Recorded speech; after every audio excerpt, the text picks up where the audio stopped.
Important update about YouTube playlists. Hey everyone. We've received many messages asking why our YouTube playlists aren't showing up. Do we create YouTube playlists? Yes, we absolutely do. So why can't you see them? Honestly, we're not sure. We've been in contact with YouTube support for several months now, but we still haven't received a clear answer or solution. After much discussion, our team has decided to take matters into our own hands. We believe the issue might be related to the number of playlists we've created on a single channel, possibly too many. Our solution? We're launching 2 additional YouTube channels, giving us a total of 3. This way, we can organize our audiobooks better and avoid the playlist visibility issue in the future. This change only affects our YouTube audience. If you're a patron supporter, you can still access all our audiobooks by visiting the collection menu on Patreon. Thanks so much for your time and continued support. Happy listening. But Wendy made it look like she was really eating something. Suddenly, Wendy's eyes widened, and it looked as if tears were about to fall. Wendy? Carla asked, worried. What's wrong? Is the air here unclean? Grandini. Wendy's voice was choked up. I can smell Grandini's scent. What? Everyone immediately stood up. Natsu rushed outside, sniffing the air while looking around frantically. Rhodes, however, tried to stay calm. Wendy, are you sure? Yes. Although it's faint, it smells exactly like Grandini. Chapter 111, What Will Happen in the Future? Natsu ran around the guild like a crazy little fire dragon for several laps, but he didn't find any sign of a dragon. Happy and Carla also flew out to search but found nothing. Carla asked, uncertain. Wendy, are you sure you smelled it? Wendy nodded. Yes, but after leaving the guild, I can't smell it anymore. Happy suggested. So maybe Grandini is hiding inside the guild? It could also be something or someone that has been in contact with her. Rhodes added. Wendy, why don't we go back and search again? Okay. Wendy sniffed gently, following the familiar scent as they returned to the counter. Wendy said, unsure? It seems to be inside here. Inside the counter? Myra bent down, taking things out from inside. There are my bag, clothes, and Rhodes' clothes. Natsu tilted his head. Why are both of your clothes here? Something going on? Happy asked slyly. Myra knocked Happy on the head. It's our workout clothes. We change into them when we train. Other than those. There's also this pouch. Wendy sniffed it and became excited. This is it. This pouch smells like Grandini. Natsu sniffed too. It just smells like Rhodes and Myra, and maybe also Poorly Uzuka? This pouch is a medicine bag from Poorly Uzuka. Rhodes recalled. Could it be that Poorly Uzuka is actually a dragon, and that's why she always says she dislikes humans? But Grandini loves humans. Wendy said. Could I meet this lady? Natsu immediately turned to run. I'll take you to her right now. Wait, Natsu. Rhodes grabbed Natsu by his scarf and collar. We should ask the master first. Natsu was running in place, annoyed. Why make it so complicated? Natsu instinctively trusted Wendy and saw her as one of their own. Rhodes also trusted Wendy to some extent, believing she would be part of the family in the future. However, at present, they weren't entirely sure. For safety reasons and out of respect for Poorly Uzuka, they should consult with the master first. After all, the old lady lived in seclusion in the forest precisely because she didn't want much contact with people. Myra also advised. Poorly Uzuka doesn't like being disturbed. Let's wait for the master to come back and ask him first. Maybe he knows more about this. Rhodes opened the pouch. The medicinal scent masked some of the smells, but Wendy confirmed that each small packet inside had Grandini's scent. This confirmed it. There was definitely a connection between Grandini and Poorly Uzuka. The fairy tale specialty lunch managed to divert Wendy's attention a little, but afterward, both she and Natsu were still restless. Fortunately, the master returned soon after. This child is also a dragon slayer? Mikrev listened to Myra's explanation. The master of Kate's shelter, I believe his name is Rubal? Wendy asked happily. Do you know our master? Mikrev said. We haven't met directly. I've only heard that they are descendants of an ancient, somewhat isolated tribe. The Nervit tribe, I believe. In recent years, in order to increase their interaction with the outside world, they formed a guild. Wendy, are you also from the Nervit tribe? Wendy shook her head. Carla and I joined later, so we don't know much about that. But Kate's shelter is made up of the entire tribe, and it's a wonderful guild. I see. Mikrev smiled, liking this child who loved her guild. You can go see Poorly Uzuka, but... Rhodes. Yes. Keep an eye on Natsu, make sure he doesn't cause trouble. Me? Rhodes didn't understand why the master thought he could control Natsu. What do you mean by that, Old man. Natsu wasn't happy either, but finding out about the dragon was more important. So, he grabbed Rhodes and started running. Wendy, follow us. Okay. Wendy took 2 steps before stopping, turning back to Botamakov, then continued running after them. Happy and Carla flew after them, staying close. Makarov sat cross-legged on the counter, his expression a little worried. Fire Dragon's Lair, Sky Dragon's Lair, and a summoner capable of summoning dragons. What major event could be coming in the future that would require so many dragon slayers gathering in one place? Myra asked. Master, is something bothering you? Makarov shook his head. It's nothing, just a bit of discomfort from the hangover. Myra didn't believe him. Really? Then you're not allowed to drink for a few days. No, please don't. Worm, aren't you going to? Myra saw Worm still sitting on the counter, eating the fish that Happy left. Worm indicated it just wanted to eat. Rhodes, Natsu, Wendy, Happy, and Carla rode on the scuttle crab and moved quickly, soon arriving at the treehouse. Carla complained. If you had such a convenient ride, why did you run so hard at first? Ha, I forgot. Natsu laughed as he jumped off and started banging on the door. The door opened, and as Natsu was about to speak, a broom came down on his head. You troublesome brats, have you learned no manners at all? Your symptoms haven't fully recovered yet, so why aren't you resting properly? Sorry. Natsu apologized even as he was hit. But we have something important to ask. It's about. Bang. The door slammed shut. Go away. Natsu was about to lose his mind. Listen to what we have to say. Wendy started crying, her little hands repeatedly wiping her tears. Sorry, Wendy, did that scare you? Rhodes quickly said. Poorly Uzuka might have a bad temper, but she's a good person. Wendy shook her head, her voice breaking as she said. No, it's just, I'm reminded of her. Her voice, her scent, it's all the same as Grandini's. Mommy. Inside the treehouse, Poorly Uzuka leaned against the door, listening to the young girl crying. For her, the Sky Dragon was like a mother. First it was Natsu, now Wendy. Was it that fool Makarov constantly causing trouble, or were major events just bound to involve fairy tale? That old fool. If Natsu got dragged into trouble, there's no way she'd be able to leave him be. One person's happiness is everyone's happiness, one person's anger is everyone's anger, one person's tears are everyone's tears. Fairy tale was always a guild made up of troublemakers like this.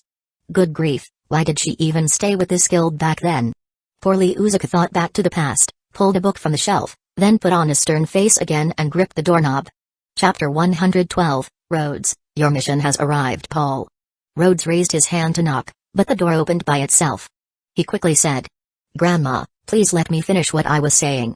We came here today because. For Sky Dragon Grandini, right? Poorly Uzuka interrupted. But I'm not a dragon, just an ordinary human. Natsu mumbled under his breath. Then why do you always say you hate humans? Poorly Uzuka snapped. What do you care if a human hates humans? And nothing. I don't know where the dragon you're looking for is, but I have indeed communicated with the Sky Dragon. It was probably some kind of telepathic magic, speaking directly into my mind. Poorly Uzuka took out a book she was holding and handed it to Wendy. This is a spell book I wrote based on the Sky Dragon's dictation. She said these are the 2 Dragon Slayer techniques she didn't have time to teach you. Milky Way and Sky Piercer. Wendy received it with both hands, holding it to her chest. Grandini wanted me to have this. Carla looked a little tense. Then who exactly are you? There is a world called Edolas outside of the world we live in now. Poorly Uzuka said, gazing at the sky. In that world, almost everyone has a counterpart here. And I'm the counterpart of Grandini from that world. Carla started to sweat, her body trembling slightly. Happy didn't understand. Carla? Rhodes felt overwhelmed by the information. What is this called? A parallel world. Are you someone from a parallel world? Poorly Uzuka replied. I accidentally arrived in this world decades ago and was saved by Makarov. After living in this world for a while, I gradually grew to like it here. So, although I've had a few chances to go back, I decided to stay. Rhodes looked at her and struggled not to laugh. What a stubborn old lady. Always saying she hates this and that, but in the end, she couldn't bear to leave. Poorly Uzuka suddenly shouted into his ear. Stop making that disgusting face. Whoa. Rhodes rubbed his ear. This old lady's way of yelling was just like the master's. No wonder Guildmaster Goldman said those 2 had something going on. Natsu asked. Even though I don't really understand, is the Gneel over there also human? Have you met him? I don't know, I've never heard that name. Poorly Uzuka said curtly, treating Natsu differently from Wendy. It was like how one would treat a brat raised by Makarov versus their own sweet granddaughter. In any case, the Sky Dragon told me that if I ever met you, I should give you this. That's all. Now leave. Poorly Uzuka made a gesture to close the door, but paused for a moment. Those spells are difficult, don't push yourself too hard. The wooden door closed. Wendy bowed to the wooden house, her smile tinged with tears. Thank you, Grandma Poorly Uzuka. After a pause, Wendy called again. Grandini. Behind the door, Poorly Uzuka smiled. Outside the door, Natsu sat down on the ground, frustrated. In the end, we still couldn't find out anything about Neil. Rhodes also sat down and casually tried to comfort Natsu. Think about it positively. Since someone communicated with the Sky Dragon, maybe there's someone who's communicated with the Fire Dragon too. He felt like his brain was about to explode. What was going on? He hadn't even figured out this world yet, and now there was another one. Judging by the usual course of a story, with someone so close to the main group coming from Medolas, there would definitely be some connection in the future. Maybe he could find something in the library about this kind of information. It was worth checking when he had the time. And considering the main characters Rhodes knew from the posters, there was only Lucy left to appear. Did that mean the real story of Fairy Tale was about to begin?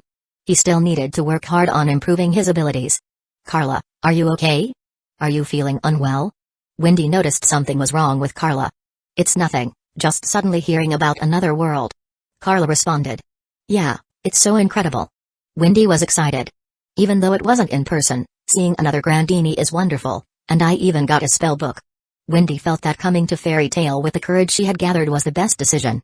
Thank you too, Mr. Natsu, Mr. Rhodes. You're welcome. Thanks to you, I also learned some incredible things. Rhodes replied. Are you going to stay here and play for a few more days, Wendy? If you need a tour guide, just let me know. Happy muttered softly. Rhodes doesn't even know this place well himself. I know it very well now. Running around wasn't in vain, and accompanying Myra while shopping wasn't for nothing either. Wendy smiled and said.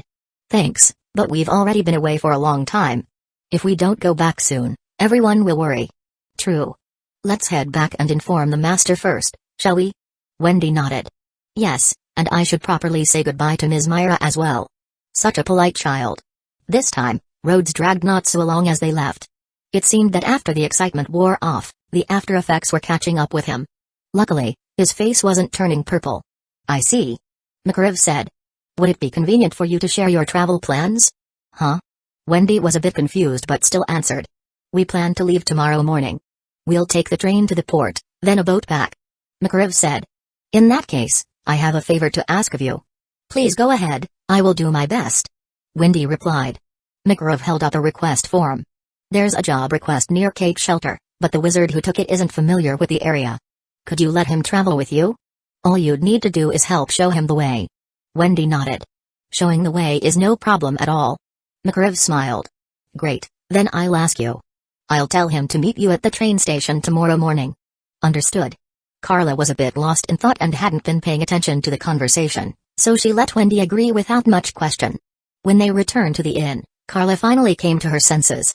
Why did you agree to such a strange request? Because Mr. Rhodes, Mr. Natsu, Miss Myra, and Master Makarov all helped me a lot. Wendy said. I want to return the favor, even if just a little. At least find out who it is first.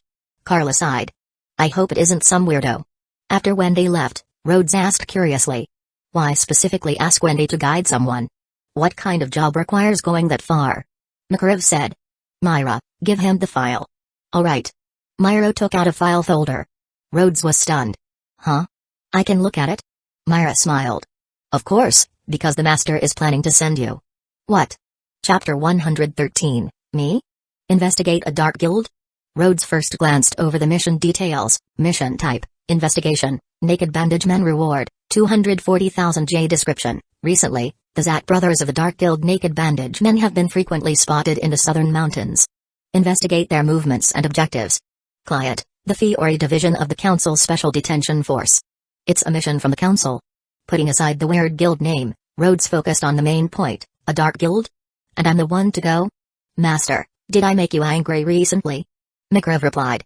First of all, this is just an investigation, not an extermination. And it's just 2 members of a dark guild, not the entire guild. Rhodes muttered. The last time Natsu took on an investigation mission, it ended up being an extermination, didn't it? Makarov sighed. That's why I'm sending you this time. It's an investigation, not an extermination. You have the right magic for this. Rhodes stayed silent. Did he really look that reliable? The magic that Master was referring to was probably his scuttle crabs. So, the correct way to handle this investigation mission would be to stay as a guest at Kate's shelter for a few days while letting the crabs roam around the mountains. Makarov added. And the mission is just secondary. The main thing is that I want you to escort Wendy back home. It's a long journey, and with a Dark Guild possibly around, it might not be safe for Wendy and Carla alone. Besides, you seem to care about Wendy, don't you? He noticed that too, huh? It's true that Rhodes was concerned. Wendy was the most vulnerable among the people he recognized so far. She was also such a sweet, polite, and lovable child that one couldn't help but want to look after her. But, it had to be within his abilities. After thinking for a moment, Rhodes asked. Master, can I form a team? Makarov nodded. Sure, who do you want to pick? Urza. Urza has another mission. Then Miss Toganorluxus. Despite wanting to beat them, Rhodes thought that with a significant threat present, personal grudges could be put aside. Makarov nearly fell off the counter. If Myra were still S-class, would you have picked Myra too? Rhodes shook his head. No, it's too dangerous a mission. I wouldn't drag Myra into it. Oh, so Myra couldn't face danger, but others could? Wait, almost got misled by this kid. Makarov said angrily. I told you, it's just an investigation. If you are cautious, there's no real danger. That should be your specialty, right? Rhodes wasn't implying others should face danger for him. He was mainly worried about being protected by Myra, which would be somewhat embarrassing. It would have been perfect to investigate a small Dark Guild with an S-class teammate. Makarov pointed out a few names, Kana, Gray, Natsu. Pick one. Can I? Makarov looked at him without saying a word. Alright, I'll pick Gray. Natsu's after effects still hadn't completely healed, and Kana was a versatile mage but didn't match Rhodes well. Gray seemed like a good fit, and besides, a guild called Naked Bandage Men suited Gray. He didn't have bandages, but he could still be the naked man. Then it's settled. Makarov shouted into the guild hall. Gray. Locky patted Gray on the shoulder. The master is calling you. Huh? Gray walked over with Locky, who then went about her own business while Gray listened to the mission briefing. A group mission? No problem. Gray wasn't one to argue much. When do we leave? Rhodes said. Meet at the station tomorrow morning. When's the train to Harjan again? Myra answered. The first one is at 7:30 a.m. Wendy's taking that one. Gray nodded. Alright, see you in front of the station before then. Gray quickly read through the mission details and left, while Rhodes continued studying them carefully. Naked Bandage Men seemed to be a decent-sized dark guild, but the exact location of their guild was uncertain. Their members had been confirmed to have appeared in Oshibana, Gaunuki, and Unibus, all of which were railway cities. It wasn't much to go on. There's no ID required to buy train tickets, and there's barely any security screening. Be it ordinary people or terrorists, anyone could get on a train if they wanted to. Oh, Master, since we're going such a long way, shouldn't we bring a communication magic crystal? It'd be handy for staying in touch with the guild. Makarov sighed. If you think you can manage that, go ahead. Myra smiled playfully. I'll take you to get one. Rhodes followed Myra to the guild's storage room. Myra pointed at 3 large communication magic crystals on the floor, smiling. These are our spares. Take whichever you want. Aren't there any smaller ones? Rhodes gestured. These magic crystals, with their stands, were taller than the old man. And they were incredibly heavy. He'd probably have to check them in as luggage if he flew. Myra laughed. This is the smallest size we have right now. The smaller ones are still being developed. So, what do you think? Wanna bring one? Rhodes stayed silent. He casually grabbed 2 explosive magic crystals from a nearby shelf and stuffed them into his pocket, then took 2 magic books as well. I saw that. Myra. Rhodes gave her a pleading look. He should have brought Worm with him to help beg. Myra covered her mouth, smiling. Alright, I approve. Thanks. Unfortunately, he couldn't give her a hug to show his appreciation, so Rhodes quickly grabbed 2 more magic crystals. Seeing them return, Makarov held back a laugh. Rhodes's reaction to seeing the communication magic crystal must have been hilarious. But when he saw Rhodes's pockets bulging, his smile vanished. Myra. Makarov wanted to tell her to rein him in a bit. Myra, still smiling, said. Don't worry, Master. Rhodes won't cause any trouble. It just makes him feel safer. Fine. Makarov waved him away. You can go now. Goodbye, Master. Goodbye, Myra. Rhodes slipped away before the Master could change his mind. Not long after, he sneaked back to the guild's library. Makarov and Myra, Guessing what Rhodes was up to didn't stop him. After all, there's nothing wrong with gathering more information. Levy? You're here? As soon as Rhodes entered, he saw Levy sitting on a rolling ladder, flipping through a large book. Rhodes? Levy looked up. Yeah, I'm looking up some ancient scripts. What about you? I'm looking for information on the southern mountains. Terrain, climate, wildlife, customs, stuff like that.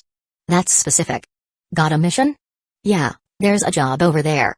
Just wanted to get familiar with things beforehand. What kind of mission needs all that info? Levy asked casually, not really expecting an answer. She thought for a moment, then said, I think there's a theory geography on shelf 3, and animal atlas should be. With Levy's help, the book-finding process was much quicker. Rhodes patted his pocket. Today, I'll teach you to write art is explosion. What's that? Levy laughed, taking off her glasses. You've got a lot to read. Want to borrow the enchanted glasses? Chapter 114, I have a million plans. Rhodes was so absorbed in his studies that he missed the big event of posting the results of the Miss Fairy Tale contest at the guild. Fortunately, he already knew the outcome in advance. First place was, of course, Myra, who took home the 500,000 J prize. Second place went to Ursa, who put on quite a show, though some people seemed to enjoy the thrill. Surprisingly, third place went to Kenna, as it seemed quite a few spectators couldn't forget the drunk beauty who didn't display any magic. However, these rankings weren't all that important since there were no prizes beyond first place. It just gave everyone something to talk about. By the time Rhodes left the library, everyone had already gone home. Myra and Elfman were just about to lock up. Worm was panting with his tongue out, following at their feet, but when he saw Rhodes, he ran over excitedly. At least he remembered who his master was. Elfman asked. So you were still here? Didn't Sis say you had a mission? Rhodes replied. Yeah, I was doing some research. We're leaving tomorrow morning. Mission. Myra thought for a moment before simply saying. Be careful. Don't worry, it's just an investigation, nothing too major. Rhodes patted his chest, making a thumping noise. Myra knew it was the sound of the magic books inside and couldn't help but laugh. This guy really made people feel at ease. The three walked together for a short while before parting ways at a fork in the road. Elfman said.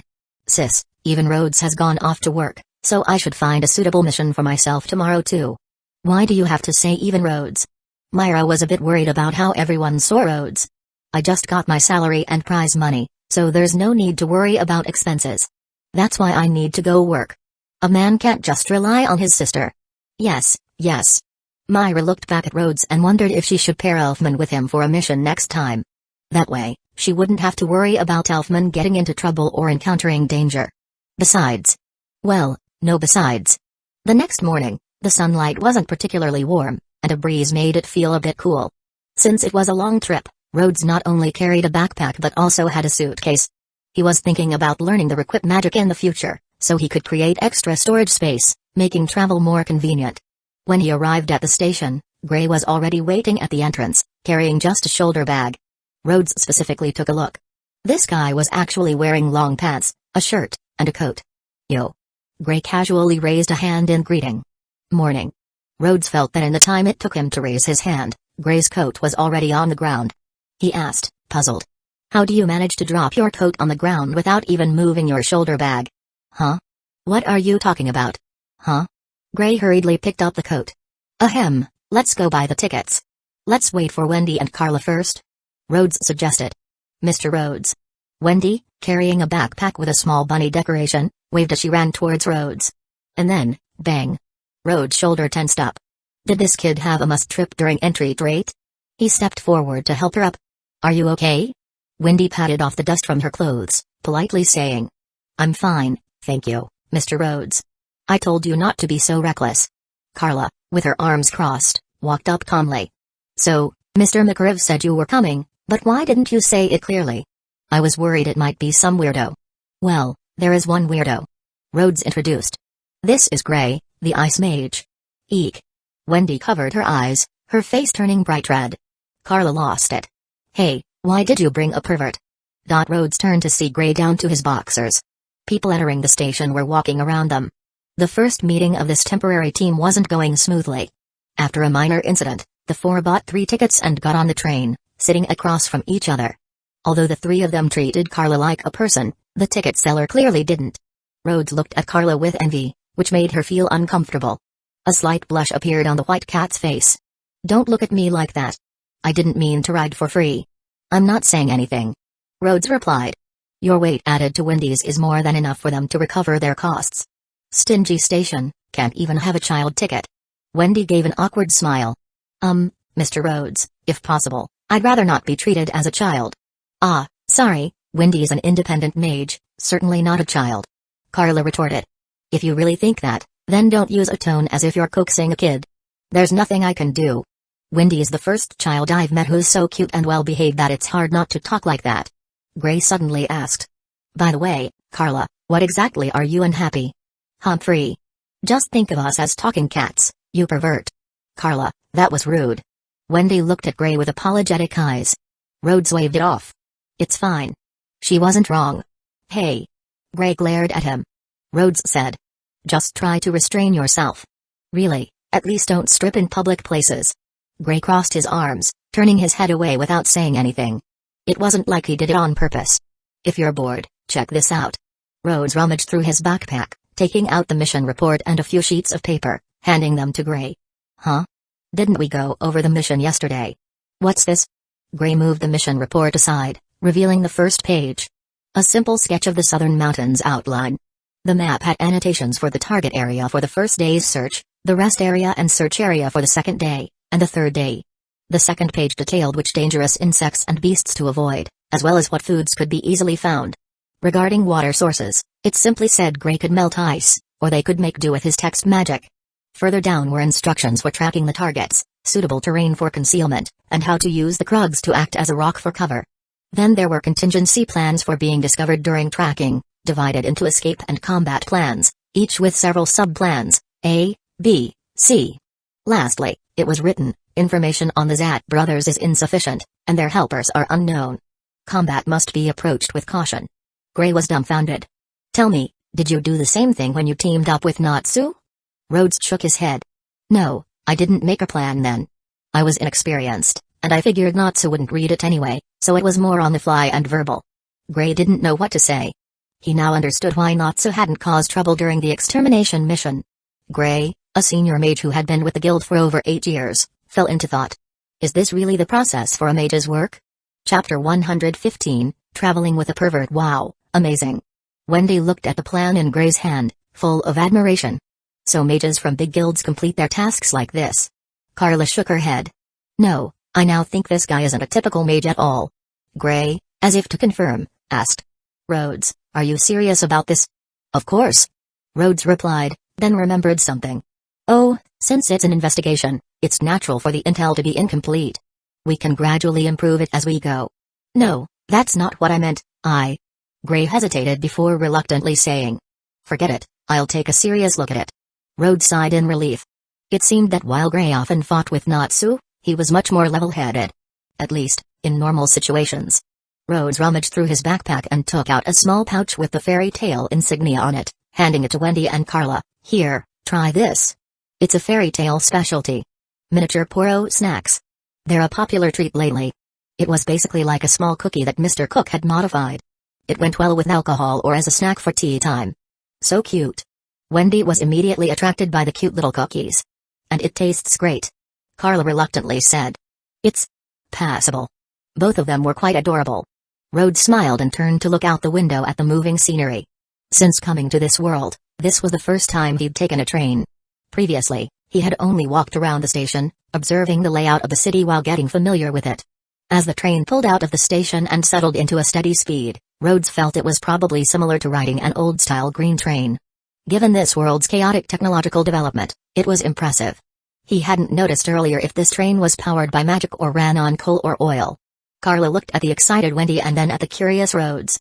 "Why do you seem even more curious than Wendy?" Rhodes explained. "Because this is only my third time leaving Magnolia, and the previous 2 times were in different directions." "What?" Wendy and Carla were both surprised, and even Gray seemed a bit taken aback. He only knew that Rhodes took on few missions, but he didn't expect it to be so few. "Why are you surprised too?" Carla seemed unsure of where to start.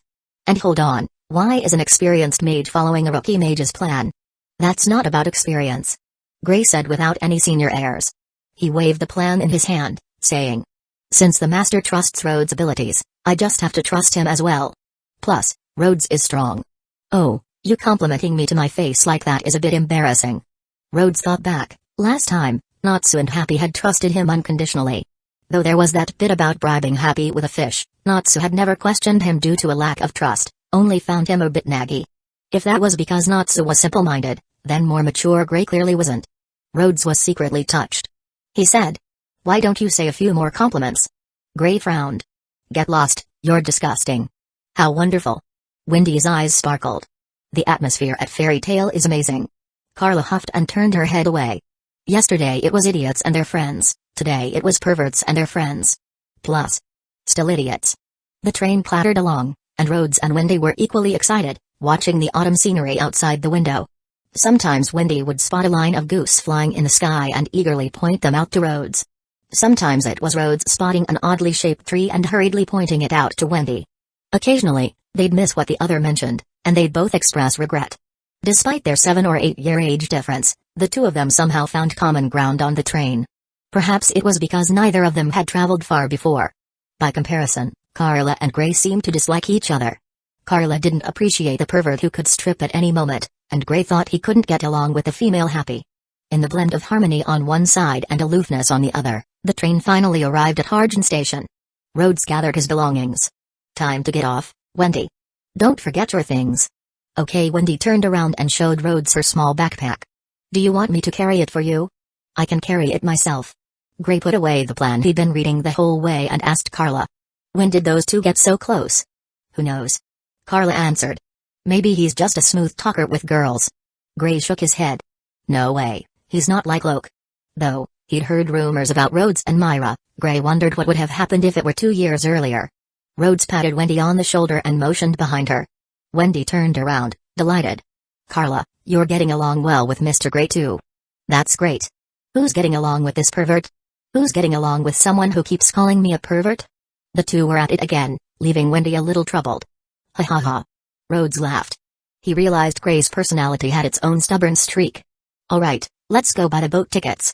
Gray strode ahead while Carla, still pouting, sped up to pass Rhodes and Wendy, only to end up walking alongside Gray again. They glanced at each other, slowed down, sped up, then stopped to let the other go ahead. "What do you want, anyway?" "What about you?" Carla, irritated, took flight and landed in Wendy's arms. Gray seemed equally frustrated. Rhodes pointed at the ticket counter, indicating for Gray to retrieve his clothes. Rhodes examined the tickets. "The boat doesn't leave for another hour. Shall we buy some stuff in the meantime?" It was clear they'd be having lunch on the boat, and Gray's bag didn't look like it had any food, while Rhodes' rations weren't enough to share. So he suggested they shop around. Magic wasn't as prevalent in Harjan as it was in Magnolia, and it was rare to see a mage around here. Gray was quite familiar with the area, leading them efficiently through shopping. He mentioned he'd been here before on a mission. According to him, the entire city only had one shop dealing in magical tools. Being a port town, Harjan's fishing and shipping industries were the most developed. It was a different kind of prosperity compared to Magnolia. With Gray leading the way, they shopped inefficiently, mostly because the others, curious cats, literally, wanted to see everything. Rhodes had genuinely never been here, while Wendy hadn't had much time to explore last time due to worries about catching the magical parade. Carla was curious but didn't want to look too obviously interested. Seeing Carla ask Wendy to buy 2 fish, Rhodes silently mourned Happy for a moment. It seemed she didn't dislike fish. She just didn't like the fish Happy gave her. This kid's romantic journey might be tougher than Rhodes. "Let's buy some more snacks. Pine nuts, almonds, sweet potato chips, how about some preserved plums?"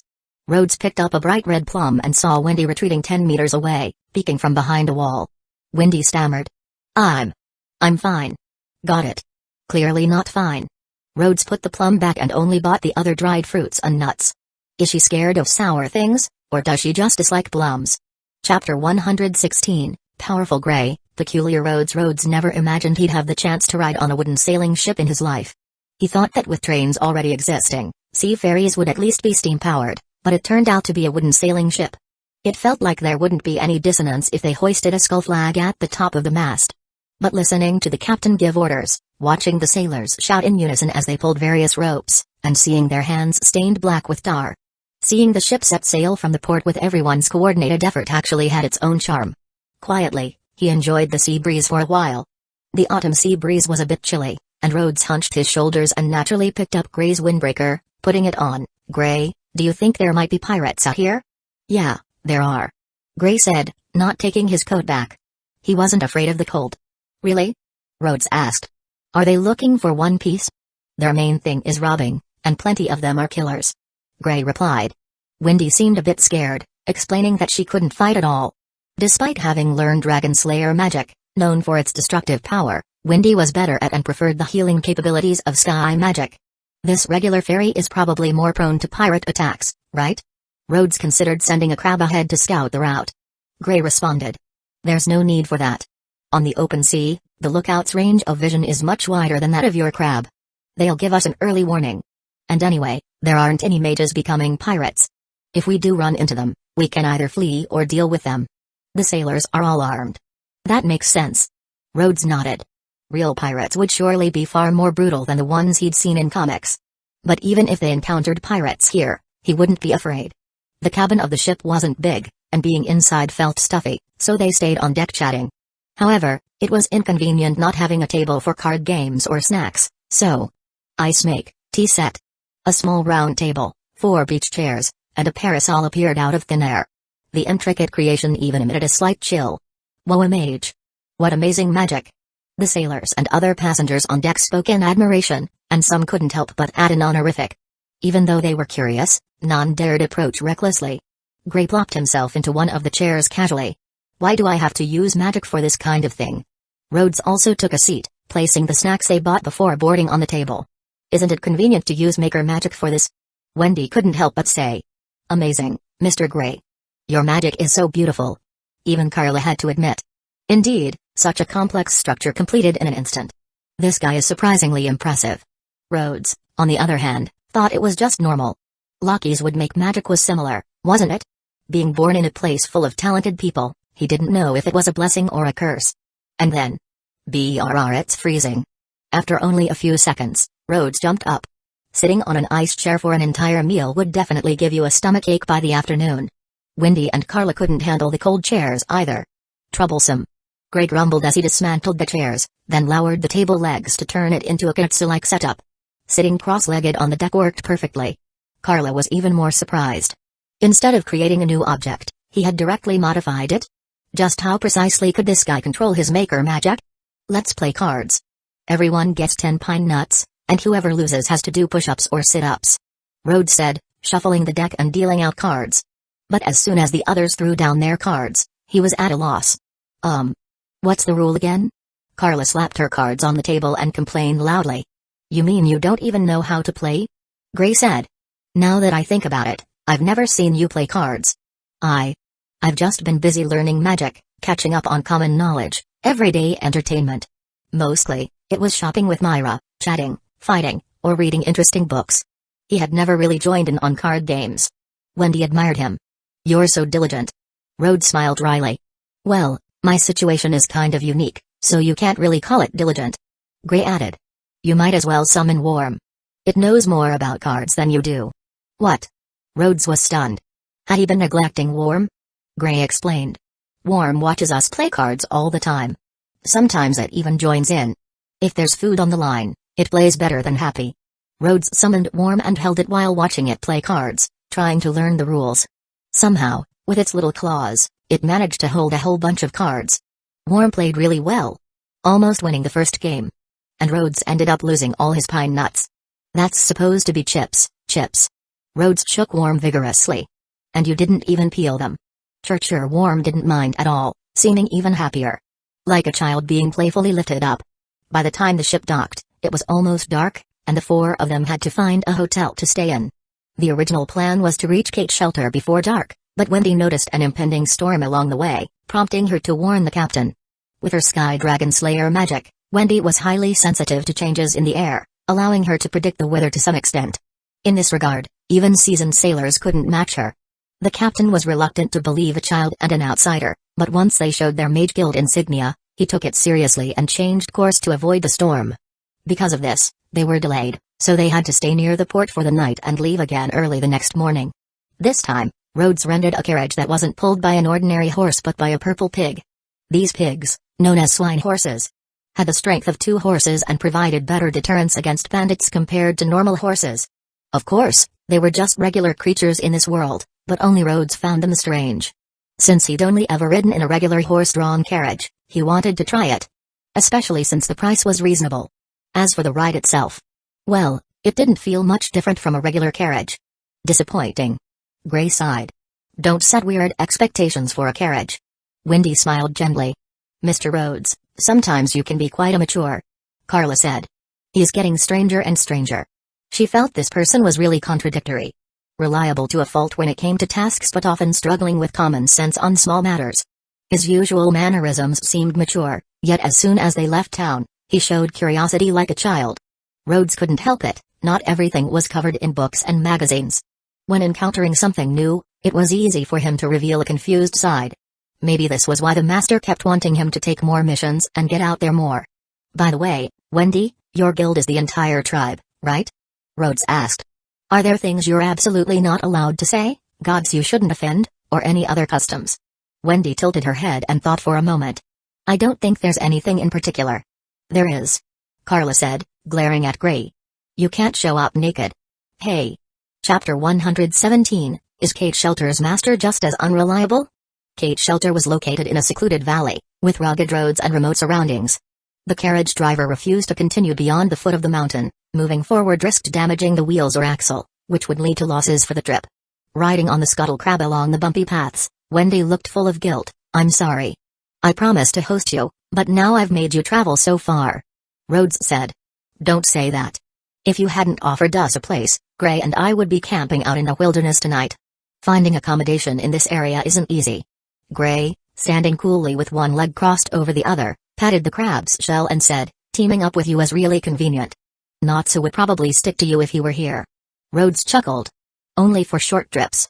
For something this far, if Natsu came along. Gray finished the thought, it would definitely be fun. The two exchanged a glance, both acknowledging the other's love for teasing Natsu, and they couldn't help but laugh. Wendy, make sure to keep your distance from them in the future. Carla said with a frown. The crab moved quickly, and as they followed Wendy and Carla's directions, the dense woods and mountain rocks soon gave way to an open view. Wendy exclaimed with joy. We're here. That's our guild right up ahead. Fields stretched wide, houses were neatly arranged, and there were clear ponds and groves of mulberry and bamboo. The paths were crisscrossed, and the sounds of chickens and dogs were heard. A few lines from a poem suddenly flashed through Rhodes' mind. A small village, almost isolated from the world, hidden deep within the mountains. It really felt like a peach blossom spring, a place of idyllic tranquility. Rhodes praised. What a beautiful village. Gray added. Such traditional architecture. Villages like this are truly rare these days. Worried about causing a commotion, Rhodes asked everyone to dismount and sent the two crabs to explore the mountains outside the village, verifying the terrain information he had gathered. Afterward, they followed Wendy and Carla into the village. Upon returning, Wendy seemed much more lively, excitedly introducing different parts of the village to Rhodes and Gray. Two young men carrying bows, dressed in what seemed like tribal attire, walked toward them, chatting and laughing. It looked like they were going hunting. Wendy waved at them. Pascal, Takumi. Even Carla showed a smile. The two young men stopped in their tracks. Wendy, Carla, you're back. We were all worried about you. And who are those two behind you? Wendy introduced them. They're wizards from Fairy Tale, Mr. Rhodes and Mr. Gray. They're friends Carla and I made while outside. Pascal said. Oh, wizards from a big guild. That's quite rare. Nice to meet you, I'm Pascal. Hello, I'm Takumi. Takumi smiled warmly at Wendy. You've made friends in just a few days out there. Wendy, are you all grown up now? Nice to meet you. Rhodes and Gray greeted them simply, not wanting to intrude on their conversation with Wendy. Wendy enthusiastically chatted with the two men about her experiences outside, and they listened with smiles on their faces. They seemed especially happy when she mentioned making friends. It was a while before the two young men continued on their way. Wendy turned back with an apologetic look. I'm sorry, I talked too much and kept you waiting. Rhodes reassured her. It's fine. I can tell that you're very loved in this village. Wendy beamed. That's because everyone here is so kind. The villagers wore clothes that had a distinct tribal style, with unique facial markings. Their attire reminded Rhodes a bit of Nab, who was always staring at the guild board. Magna, Papel. Wendy, Carla, welcome back. Along the way, Wendy greeted everyone she knew, and they all responded warmly. The small village was full of warmth and friendliness. Following the stone path that ran north to south, they eventually arrived at the entrance of a cat-shaped tent. Above the tent was a sign saying Kate Shelter. And beside it, a flagpole held the guild's insignia. Rhodes thought about whether they should wait outside, but Wendy was already calling them to enter together. He exchanged a glance with Gray, who nodded, as if saying it was fine to go in. Rhodes also nodded, his expression saying, "All right, at least you still have clothes on." Inside, the tent's setup was simple, with 3 wooden round tables positioned in 2 side rows and 1 in the center. At the back, in the middle of the tent, was the guild master's seat. An elderly man wearing a feathered headdress was sitting cross-legged. Wendy called out excitedly, "Master, we're back." "Fooled," the old man said as he sat upright. "Wendy, Carla, welcome home," Rhodes whispered to Gray. "What did he say?" "Fooled what?" Gray gently shook his head. "I couldn't quite catch it."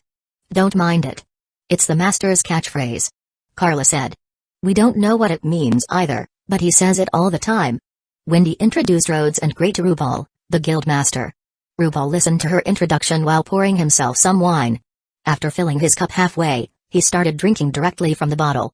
Once Wendy was finished, Rubal greeted them warmly, "Oh, wizards from Fairy Tale, welcome to Kate Shelter." As he spoke, the wine he had just poured began dripping down from the corner of his mouth. Carla couldn't help herself. "Swallow your drink before speaking. This is just rude." "Fooled." Rubal muttered his meaningless catchphrase, poured more wine into his cup, then continued drinking directly from the bottle. "My apologies. Thank you for taking care of Wendy and Carla." The wine once again trickled from his mouth. Carla rubbed her forehead in exasperation. She'd spent the past 2 days criticizing the idiots at Fairy Tale, and had almost forgotten that her guild had an idiot of its own. "A strange old man," Gray concluded, politely adding, "Sorry for the intrusion." "Are all guild masters this unreliable?" Unlike Gray, Rhodes also took the opportunity to complain about his own guild master. "Master Rubal, our guild master, Makarov, asked us to send his regards to you." "Ah, Makarov, I've heard of him. One of the 10 most outstanding wizards on this continent. I'd love to meet him one day." If he wasn't spraying wine while talking, this moment might have looked much better. Wendy spoke up. "Master, Mr. Rhodes and Mr. Gray have taken a request near the Northern Ridge, and Carla and I want to help guide them." The Northern Ridge Wendy mentioned was what Rhodes and Gray called the Southern Mountain Range, as it was located north of Kate Shelter. Carla, however, doubted whether these two still needed directions. They probably knew the local terrain better than she and Wendy did by now. "The Northern Ridge, huh? It can be dangerous if you go too far." "Fooled." Rubal frowned, "But since they are wizards from Fairy Tale, it should be okay." "Wendy, make sure not to trouble them." Rhodes quickly added, "There's no need for Wendy to accompany us. Just helping us identify the general direction will do." The request for Wendy to guide them was originally just an excuse by Master Makarov to have Rhodes and Gray escort Wendy home. There was no way they could take her along on an actual mission. Wendy said again, "Also, if we can't finish quickly, Carla and I would like to host them here." "Fooled." "They can stay here, no problem." Rubal agreed without hesitation. "Carla, take them to settle in. Wendy, can you stay and tell me about the outside world?" Chapter 118, Do You Like Fairy Tale? After Carla led Rhodes and Gray away, Wendy began to tell Rubal about her experiences along the way. The sights of Harjn, the wonders of Magnolia, the splendor of the Fantasia Parade. As she spoke, the joyful expression on Wendy's face was impossible to contain. The happier she was, the more delighted Rubal became as he watched her. He observed Wendy's expression and asked, "What kind of guild is Fairy Tale?" "Fooled. They're amazing, fun, and—" Wendy thought for a moment before continuing. "Though there are some strange people, it feels very warm there. Everyone seems happy every day. Do you like it there?" "I do, but I like Kate Shelter even more. Fairy Tale was a wonderful guild, and it even had another version of Grandini from a different world, whom Wendy adored. But to her, Kate Shelter was the home she'd loved and cherished for the past 6 years. It was her most important place." "I see." "Fooled." Rubal looked at Wendy, seeming a bit indecisive. "Wendy, have you ever thought about leaving Kate Shelter to join Fairy Tale?" Wendy's expression froze, tears welling up in her eyes. "Why? Did I cause trouble for the guild?" The thing Rubal feared most was seeing Wendy cry. He hurriedly said, No, everyone loves you very much. It's just that Kate Shelter is too remote and small. You and Carla's future should be out there in a broader world." "No. I don't want that future. I want to stay at Kate Shelter. My future is here," Wendy shouted, wiping her tears as she ran out of the tent. Rubal sighed helplessly, looking up at the top of the tent. Fooled. But here, at Kate's shelter, there is no future. After Carla brought Rhodes and Gray back to her and Wendy's home, she showed them an empty room. It was originally meant for Carla, but since she always slept in the same bed as Wendy, the room was mostly used to store clothes and bedding. Will this do? If it's not enough space, we can ask Pascal and the others to let you stay with them. It's more than enough. Gray can have the bed, I can sleep on the floor. In an unfamiliar place, Rhodes felt it was safer for them to stay together. Gray didn't want to be a bother. I don't mind sleeping on the floor. Rhodes immediately nodded. Great, then you take the floor. Gray blinked. Huh? Rhodes smirked teasingly. It's settled then.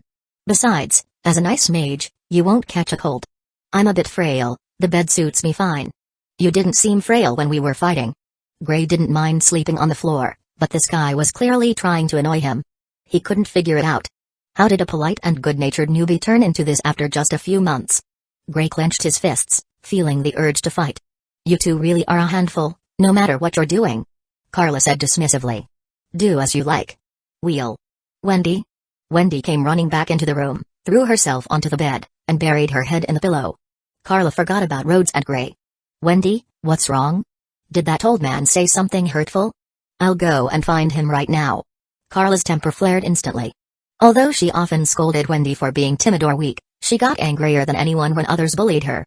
Even the guild master wasn't exempt. She was ready to pluck that old man's beard clean off. Carla.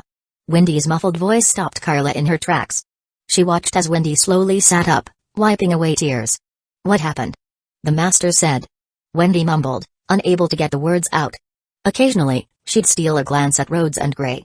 Gray shoved his hands in his pockets. Should we take a walk? Rhodes nodded. I was just about to suggest that. The two tactful men left Wendy's house to stroll outside, intending to familiarize themselves with the surroundings. As they wandered through the primitive village, Rhodes began to question his life choices. Why am I taking a romantic walk with another guy?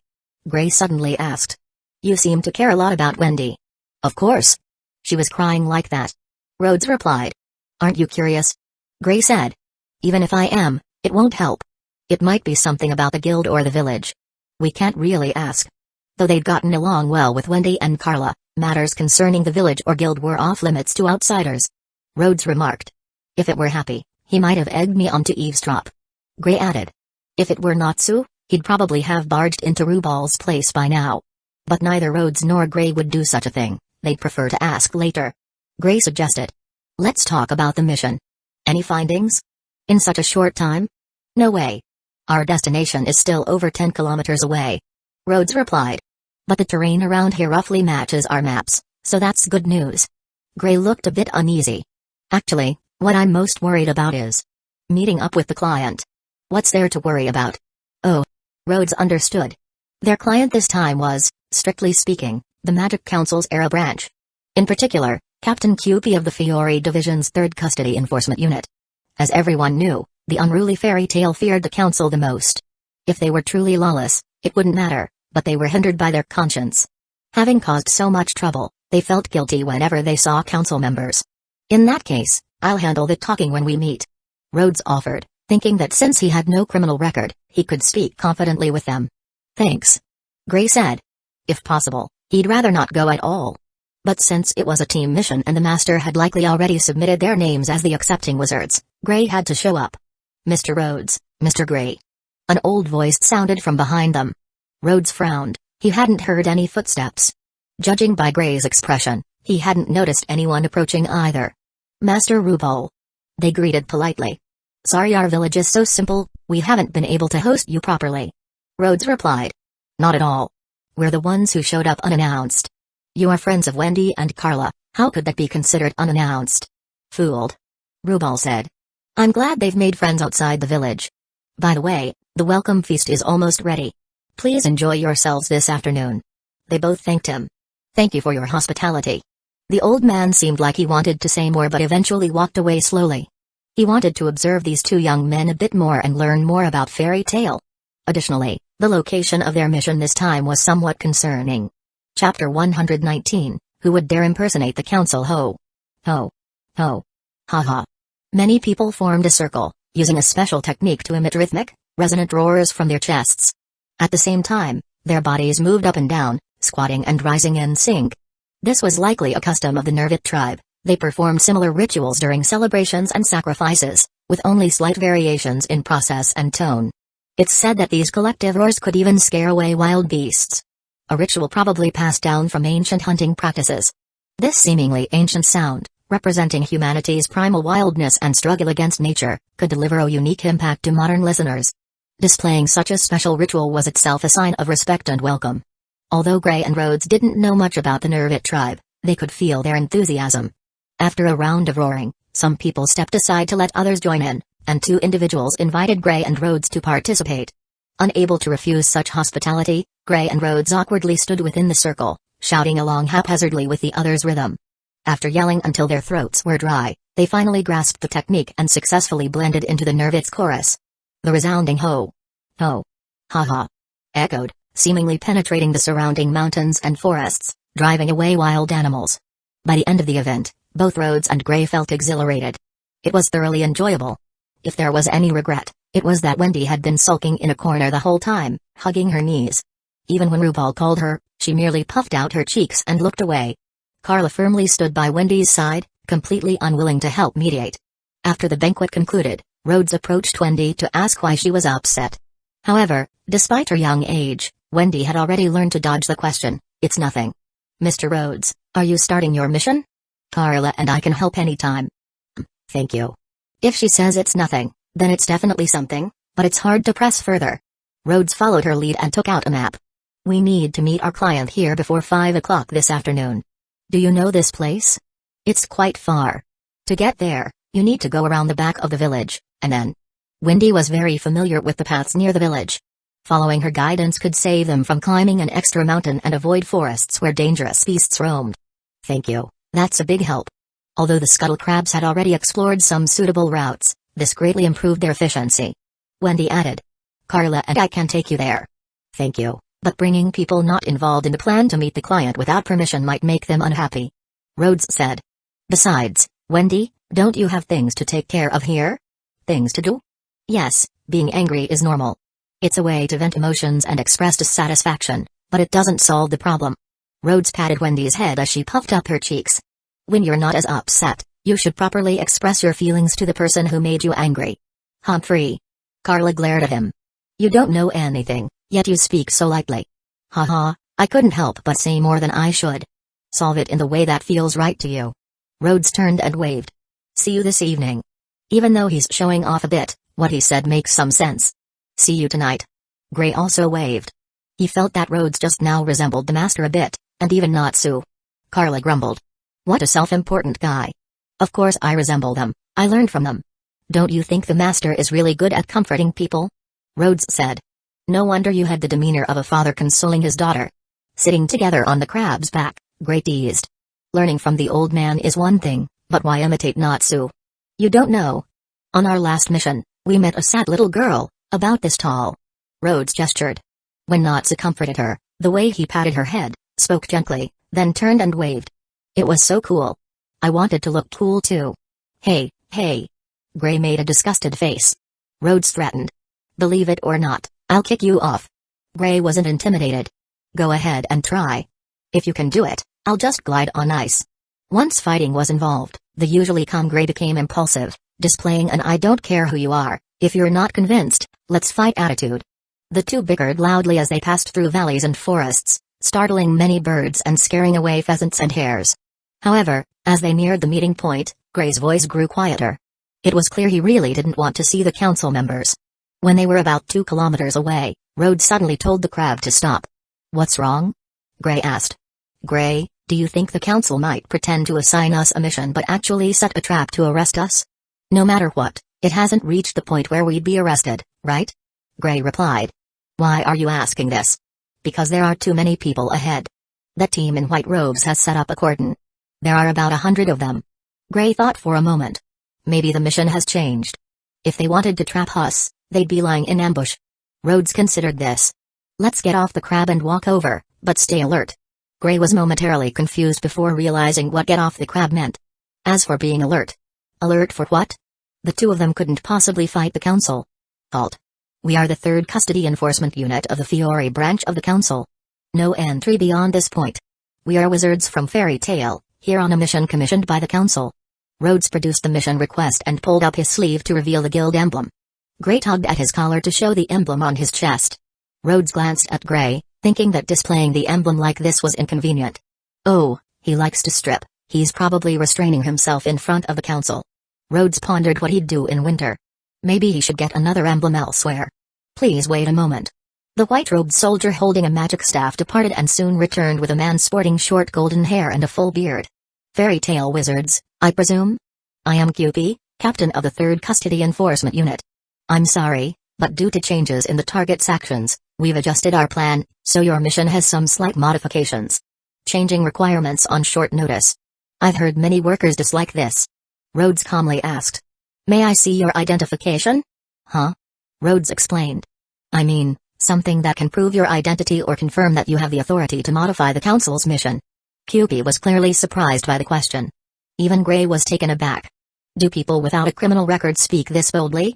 A soldier behind QP scolded in a low voice. How rude, Fairy Tale wizard. Would anyone dare to impersonate the Council? Rhodes glanced at him. Of course. There are people in our guild who dare to do that. This guy probably took pride in being part of the Council. Rhodes chose not to argue. QP raised his hand to signal his subordinate to stand down. He pointed to the cross symbol on his clothing. This is the Council's insignia. As for the authority to modify the mission, here is the official document from the Council ordering the arrest of Naked Bandage Men members. I am the person fully in charge. As he spoke, QP smiled. This time, this Fairy Tale wizard seemed a bit different. Chapter 120, Gray is actually smart. Rhodes looked over the document and found nothing suspicious. He then asked Gray if there was any chance that the Council's emblem was fake. Gray confirmed there wasn't. However, had Gray actually looked closely at the emblem? Oh, perhaps the fact that he didn't even want to check confirmed that the person was genuine. Fair enough. So, what's the change in the mission? Rhodes asked. Captain QP replied. It's quite simple. Firstly, there is an additional, higher-level confidentiality clause. You are not to disclose any details about this mission to anyone. Here are the detailed confidentiality terms. Rhodes and Gray both examined the terms carefully and nodded in agreement. This wasn't really an issue.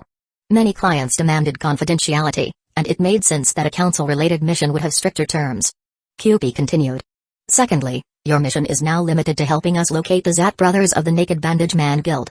You are not to make contact, arrest, interrogate, or perform any similar actions on your own. Rhodes asked. So, we just need to locate them, report their position to you, and then we're done. Is that right? Correct. QP said. We'll handle everything afterward. Of course, we'll also be conducting our own search, and your payment remains unchanged. What a great deal. This Captain QP seemed like an honest guy. But that couldn't be the case. Rhodes figured there had to be something fishy here. However, as the client was merely reducing their workload without reducing their pay, he felt like he had no grounds to refuse. He glanced at Gray, who nodded to indicate he had no objections. We accept. Rhodes said. Great. Then, we'll count on you. QP said. Please start as soon as possible. That urgent? Understood. Rhodes grasped his pendant, reciting with a solemn expression, I am the one who bridges the two realms. He deliberately recited the full incantation word for word. The ground glowed with magical light, and a scuttle crab and a merc wolf appeared. Though they weren't particularly powerful creatures, Rhodes wanted to give the impression that he was exerting all his power. Or at least, creating that illusion. This was just like playing a game. When teammates were engaged in a fight, no matter how far away you were, you had to tell them, I'm on my way, I'm on my way. That way, even if you lost, you could offer some comfort. If only you had held on for a few more seconds. Is this celestial spirit magic? And summoning two spirits at once? QP marveled. Today, his eyes were opened. Fairy Tale wizards may cause trouble, but they truly had talented individuals. Unfortunately, he couldn't identify what constellations the spirits belonged to. Was the crab Cancer? It's a similar kind of magic. Rhodes explained. They are skilled in searching. If you have anything with the Zat brothers scent, it would greatly help us. Sorry, we have no leads at all. QP said, looking slightly embarrassed. These skilled wizards had been sent to help, yet he couldn't even offer a trace of assistance. No problem. If they have been active in the mountains, there will always be different traces left behind. Rhodes gestured for the crab and wolf to run off. However, with the South Mountain Range being so large, please allow us some extra time. Of course. We'll do our best to assist as well. Cupid raised his arm and called out. Begin the search. Keep your spirits up. Yeah. The members of the unit seemed determined not to lose to the fairy tale wizards. They quickly formed small groups and set off to work. Gray, hands in his pockets, watched Rhodes put on his act, then observed the council members leaving. I have to say. SHH. Rhodes pulled Gray aside, walking in the opposite direction for a while before motioning for him to continue. I wanted to ask if you were being a bit sneaky. Gray said, but now he was more concerned with another question. Why did you mislead them? Whoa. Misleading? I just didn't use all my power, that's all. It's wise to keep a reserve of magic when you're outside. Also, did I say a single lie? I just used a few lazy shortcuts, that's all. Rhodes replied. Gray stared at him. Not lying yet, still misguiding others like that. That was even scarier. Rhodes waved his hand dismissively. Don't look at me like that. Don't you think it's strange that they changed the mission suddenly? A reduced workload with unchanged pay was, of course, suspicious. Gray thought for a moment and said. It might be because the council already knows Naked Bandage Man goal. They don't want us to know this secret, which is why they modified the mission. Also, this unit likely lacks skilled trackers but is in a hurry to find the Zat brothers. That's why they didn't cancel our mission and instead continued to ask for our help. What's with that look of yours? It was a look of admiration. Rhodes shook Gray's hand up and down, patting him firmly on the back. Who would have thought? A guild member with a brain who actually used it. Rhodes realized that Gray could be a good person to consult with in the future. Gray scowled. I get the feeling you've always underestimated me. Not at all. I just never imagined that someone who fights Natsu all day and gets his underwear stolen could have such a high IQ. Gray's face turned beet red. What does that have to do with underwear? Besides, you fight Natsu too, you jerk. I thought you didn't get embarrassed. Who'd seriously bring something like that up face to face? Oh, my bad. Rhodes paused, then added. By the way, when we're staying at Wendy's house tonight, don't do anything weird, okay? The whole village would beat you to death. As if I would. After reminding Gray a few times, Rhodes summoned other merkwolves to search different areas they had planned earlier. As for himself and Gray, they found a mosquito-free place to rest. They still had some snack spot in Harj, and Rhodes suggested Gray create a table with his magic so they could enjoy some food and play cards. Thinking of the people working hard searching in the mountains, Rhodes felt a tiny pang of guilt. Did you secretly switch cards? Gray scoffed. I'm not Kana. Wait, is Kana a cheat? As dusk approached, the two returned to Kate's shelter to rest after greeting the council members. Wendy seemed to be in much better spirits. When Rhodes and Gray returned, she was sitting at the entrance, studying that thick magic book under the lamplight. Welcome back, Mr. Rhodes, Mr. Gray. Wendy closed the book and asked. How was the mission? It went all right, but tomorrow we'll need to venture deeper into the mountains, so we won't be able to stay here. Rhodes said. That's a shame. Wendy looked a bit disappointed. She had enjoyed the liveliness at home. Rhodes added. Well, it's just because of the mission. How about we come back to trouble you for a couple of days once it's over? Sure. Carla stood at the door. How long are you going to chat outside? The food is getting cold. Gray casually responded. Isn't that perfect, then? Cats hate hot food. You. Carla ran back inside, then threw out a bunch of wooden sticks and coarse rope. You can eat out here, and you might as well sleep outside tonight. Here's a tent. Wendy said quietly. That tent is one Carla borrowed from Magna, she said you might need it later. Oh, she's at Sundeer. Rhodes nodded and whispered in Wendy's ear. What do you think would happen if I formally thanked Carla right now? Would her reaction be amusing? Wendy hesitated. Maybe don't do that? She was actually a little curious herself, but she didn't want to tease Carla too much. Chapter 121, Gray is multi-talented. The next morning, Rhodes woke up early. Ever since arriving in this world, daily work had straightened out his bad habit of sleeping in. No more snoozing until noon. Sharing a room with Gray had turned out fine. The guy didn't have any weird quirks. Except that he slept poorly, and naked. Still, it was better than bunking with Natsu. That one not only slept in bizarre poses and snored like a beast, but sometimes even snored out flames. Sleeping near him always came with the fear he might have a nightmare and accidentally burn the place down. Gray got up around the same time, throwing off the covers and standing up as he rubbed his eyes and headed for the door. Don't move. Rhodes shouted, bolting to the door and grabbing the handle before Gray could reach it. Gray blinked, still half asleep. Rhodes, do you need the bathroom too? For the love of gods. Put on some clothes first. Gray looked down, blinked, and replied. Ah. Almost forgot. Disaster narrowly averted first thing in the morning. After taking care of the basics, the two went out for a light morning workout. By the time they got back, Wendy was already up, full of energy, holding a thick magic tome and reading intently. Carla was in the kitchen making breakfast. Rhodes blinked. Wait, is Carla the one who usually does the cooking at Wendy's place? Good morning, Mr. Gray, Mr. Rhodes. Wendy greeted sweetly. Morning. Good morning, Wendy. Rhodes replied. Starting your day with magic study already? Don't forget what poorly Uzuka said. You can't push yourself too hard. I know, I remember. Wendy said with a nod. But this is a magic Grandini left behind for me. I want to learn it before I meet her. At least enough to understand it. The hopeful smile on her face glowed even brighter in the morning sunlight. Maybe, deep down, she was hoping that by mastering these spells, she'd be one step closer to seeing Grandini again. Do your best. It's time to eat. Carla called, emerging from the kitchen to summon them to the table. She didn't look like she'd gotten much rest. Didn't sleep well?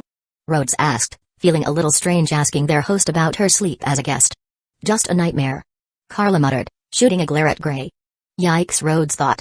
Is she really going to tell us she couldn't sleep because she was worried some pervert might sneak into her room? Gray blinked in confusion. What's with that look? All I said yesterday was cats don't like hot food. Carla was a little vindictive, it seemed. Thank you for the meal. Rhodes said politely. It was delicious.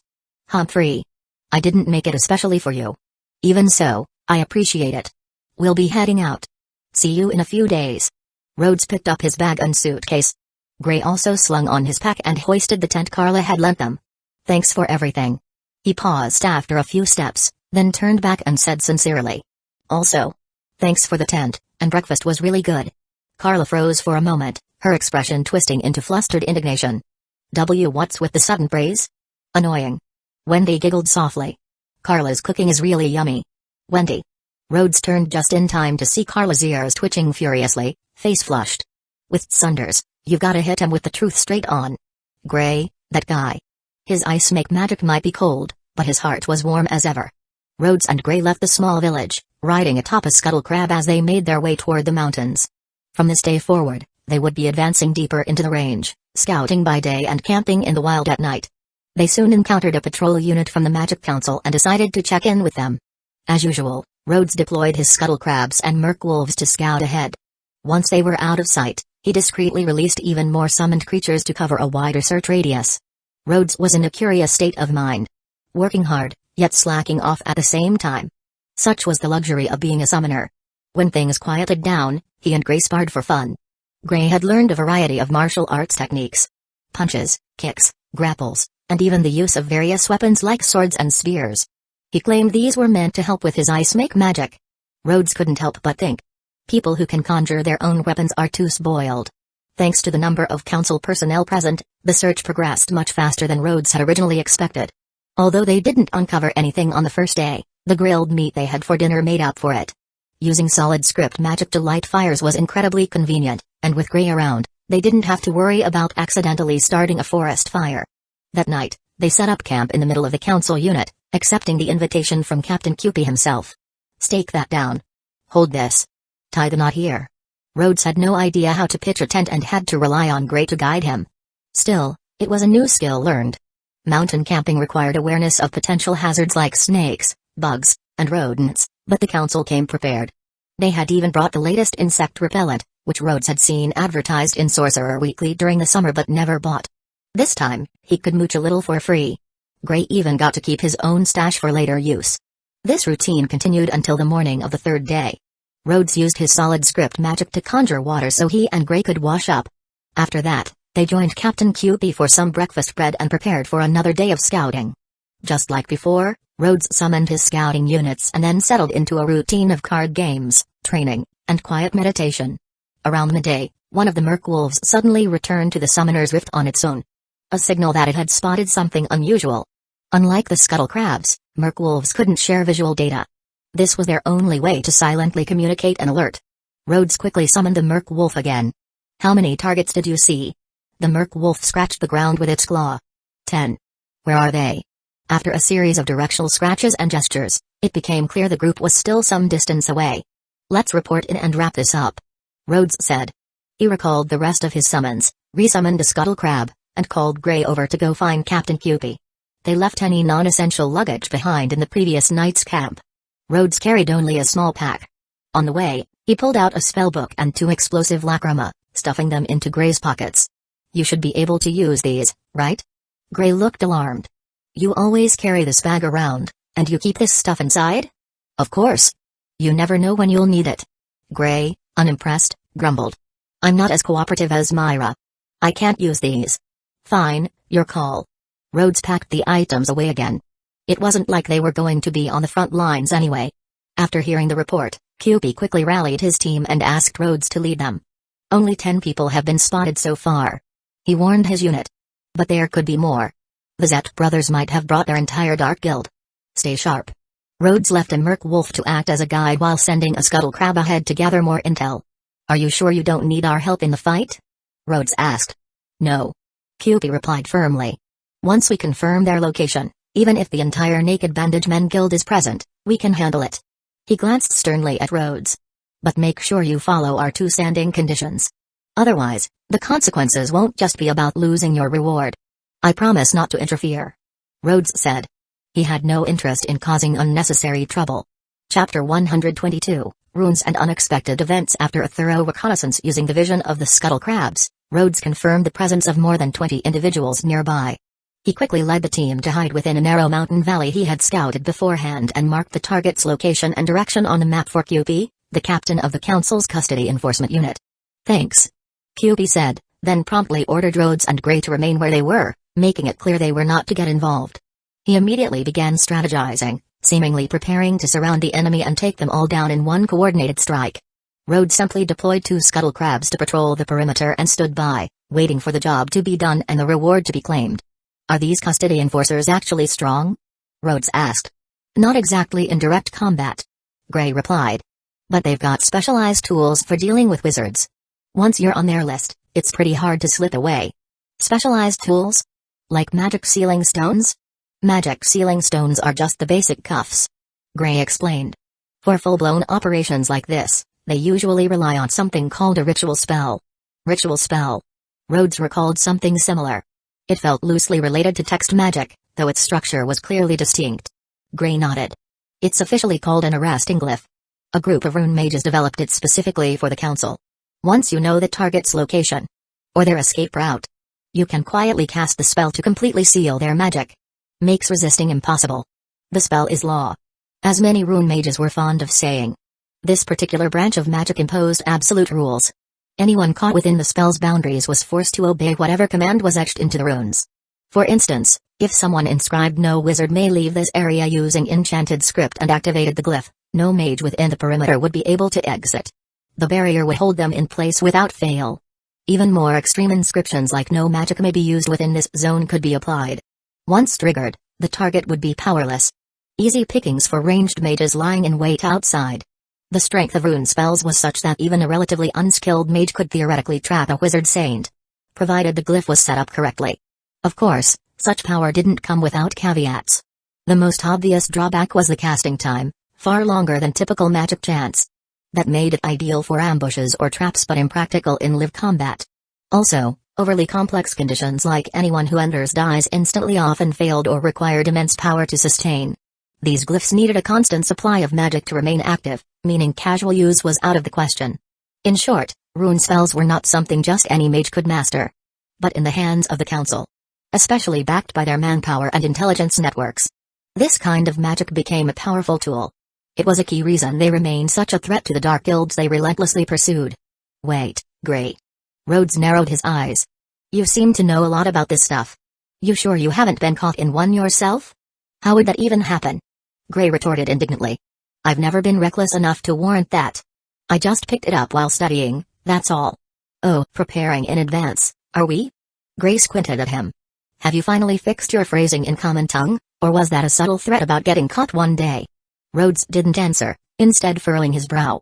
We're being watched. Gray raised a brow. Annoying, but I guess it's expected.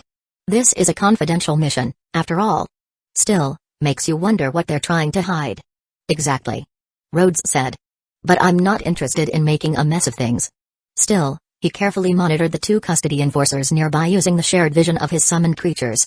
Just in case someone tried to quietly trap them in a glyph.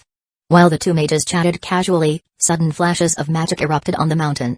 Two separate locations lit up, bright magic glyphs flaring to life, and rows of arcane script appeared in midair, weaving into two glowing circular barriers. Those spots.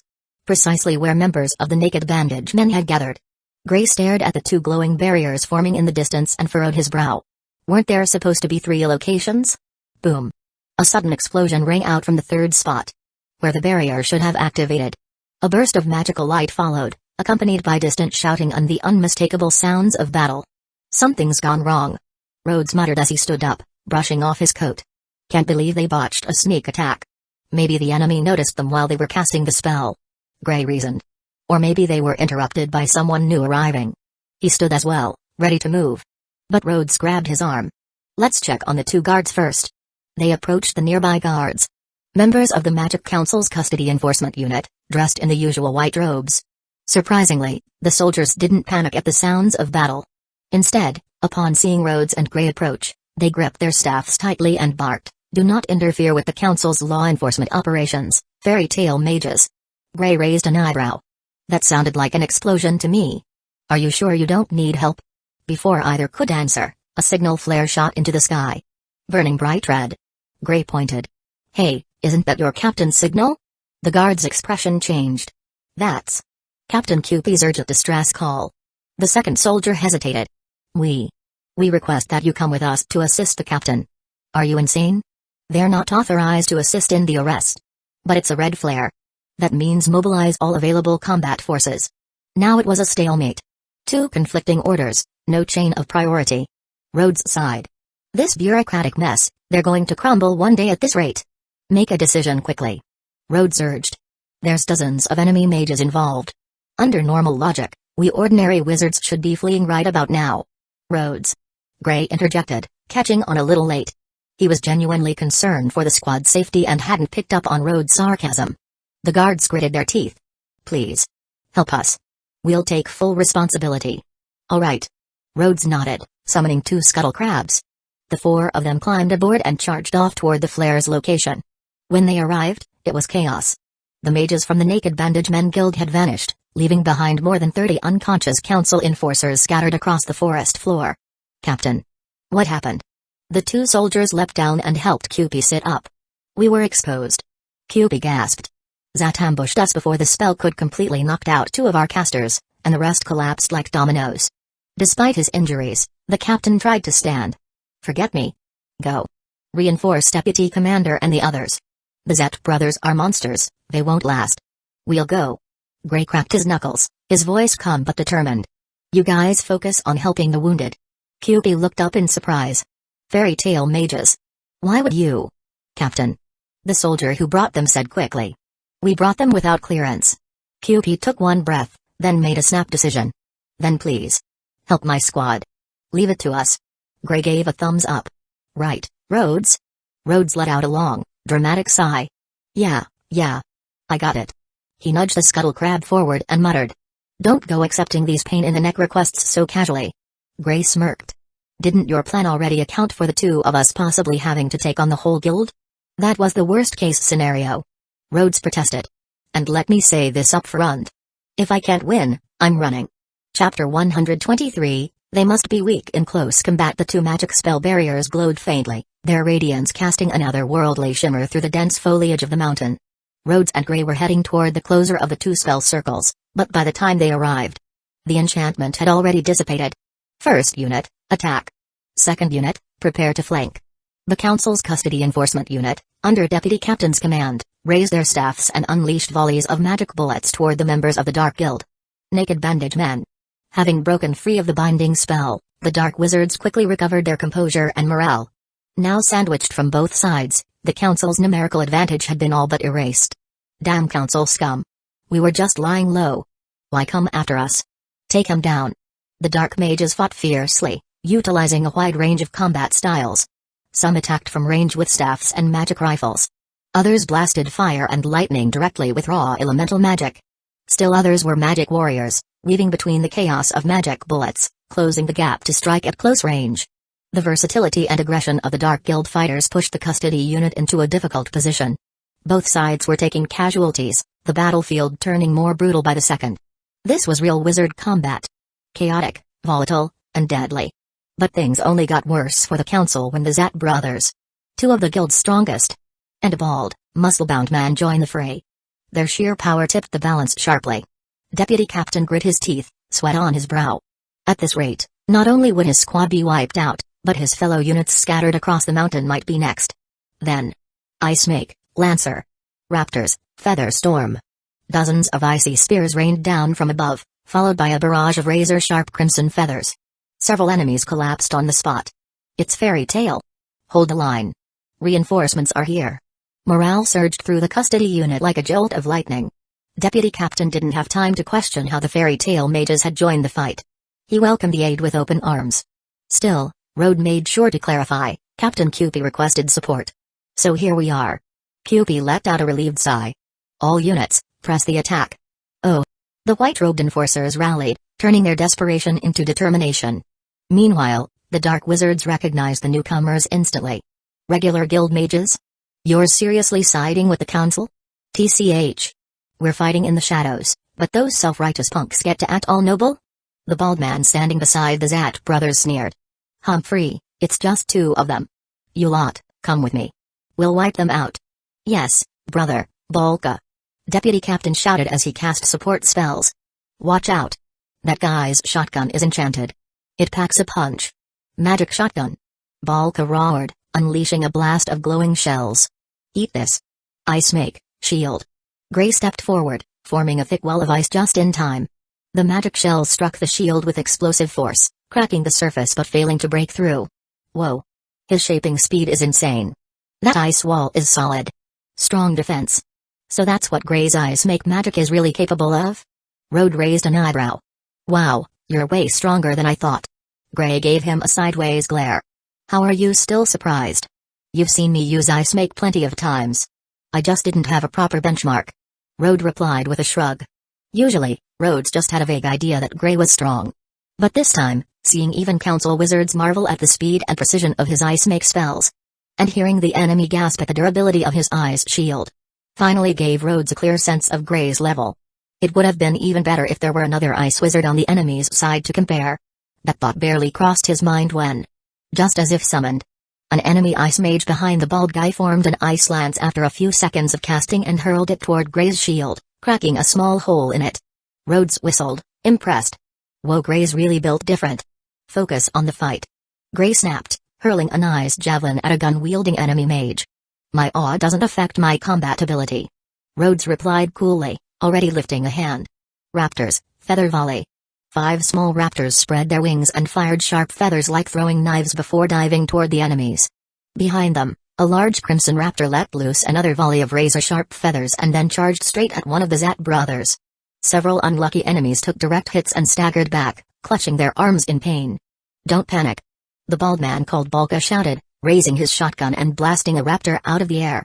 One's an Ice Snake user and the other's a summoner. Neither is strong in close combat. Magic swordsman, forward. Understood. 4 sword-wielding enemies charged in formation.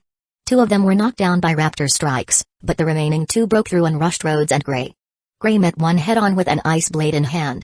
With a fluid motion, he parried the sword and followed up with a clean strike that sent the enemy crashing to the ground. Rhodes, meanwhile, watched as the large crimson raptor was defeated by Zat brothers' magic. Calmly, he summoned a group of Krugs. One of the magic swordsmen slashed a Krug's shell, leaving only a crack. The Krug responded by biting into the attacker's waist and dragging him into the earth until only his head remained above ground. Another Krug rose and knocked him out cold with a single kick. Retreat. Rhodes ordered. The Krugs burrowed back underground, only to immediately burst out again beneath Balka. One launched him into the air, and another clamped its jaws around him. Gray stepped in just as Balka raised his magic shotgun again, slicing through the weapon and delivering a deep slash across the chest. A wave of frost followed, freezing Balka's arm and torso in place. Down he went, frozen solid. But Rhodes wasn't paying attention to him.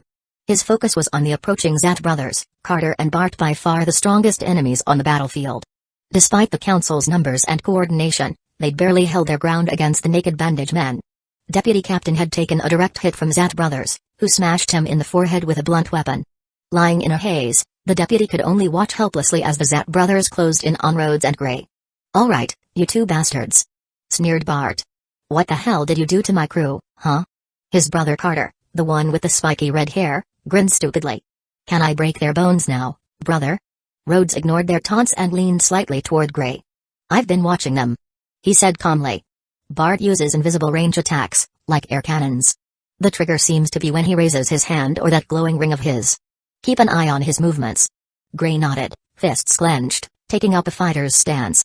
"And the other one?" "Carter's more of a melee fighter. Uses a short baton. Packs a serious punch, and that armor might be enchanted, like Ursa's. High defense." Gray gave a small smirk. "So, you've been analyzing them this whole time?"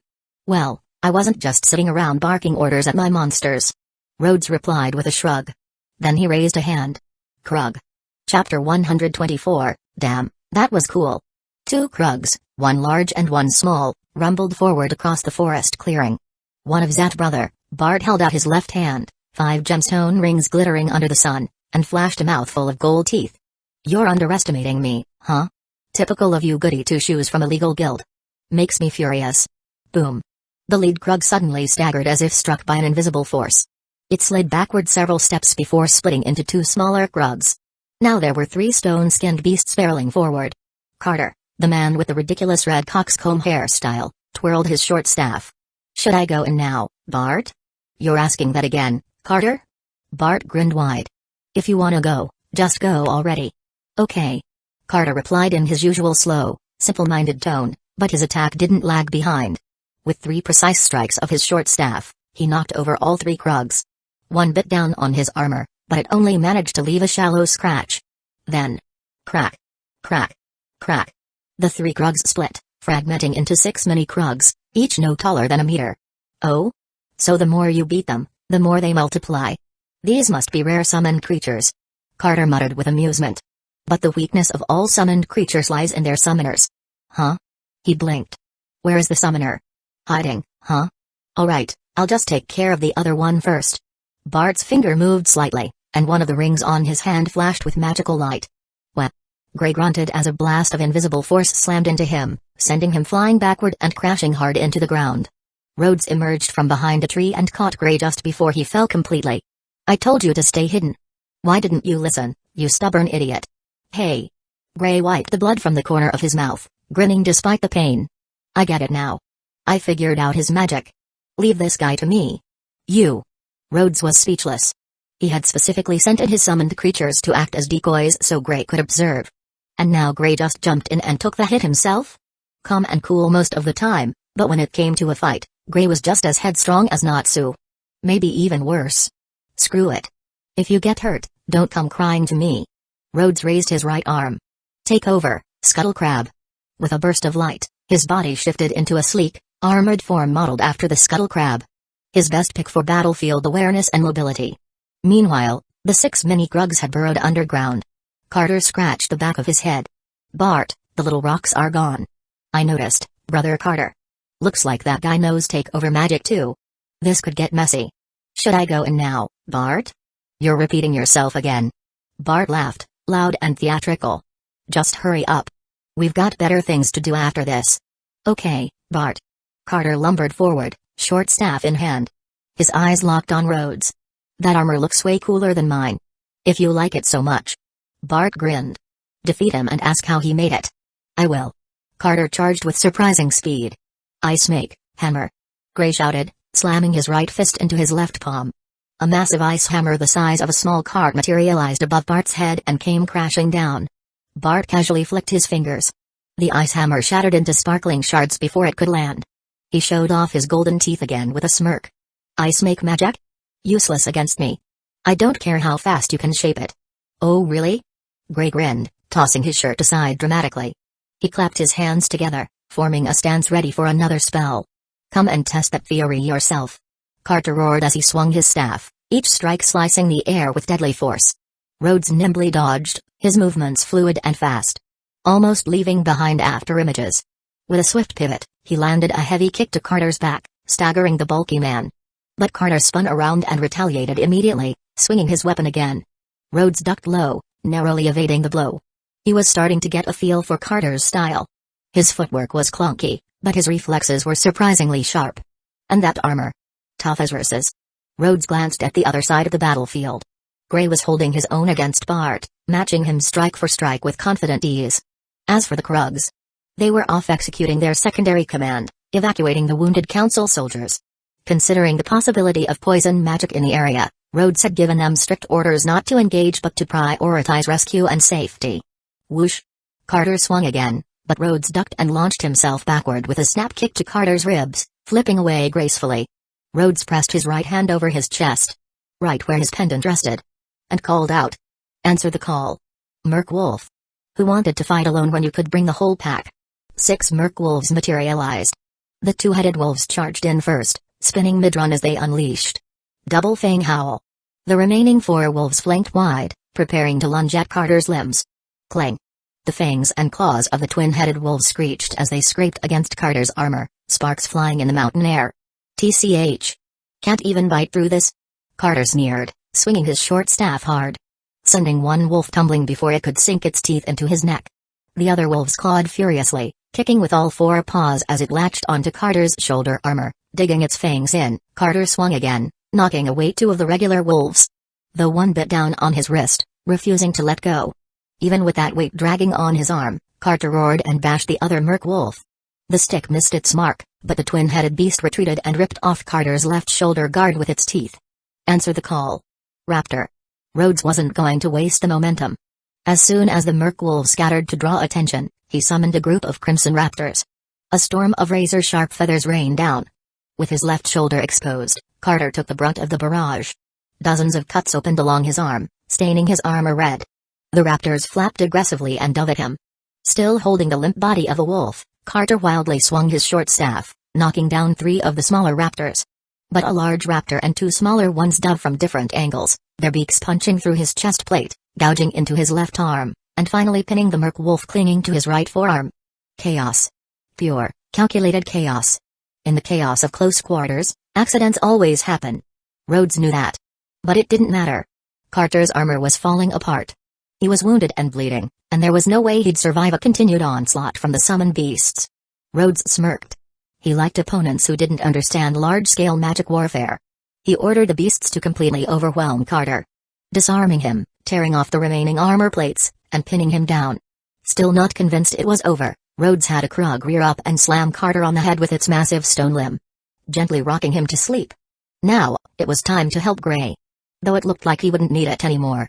Gray stood confidently, ice magic flaring around him. You rely on rings to cast shockwaves, right? Gray called out, voice sharp like steel.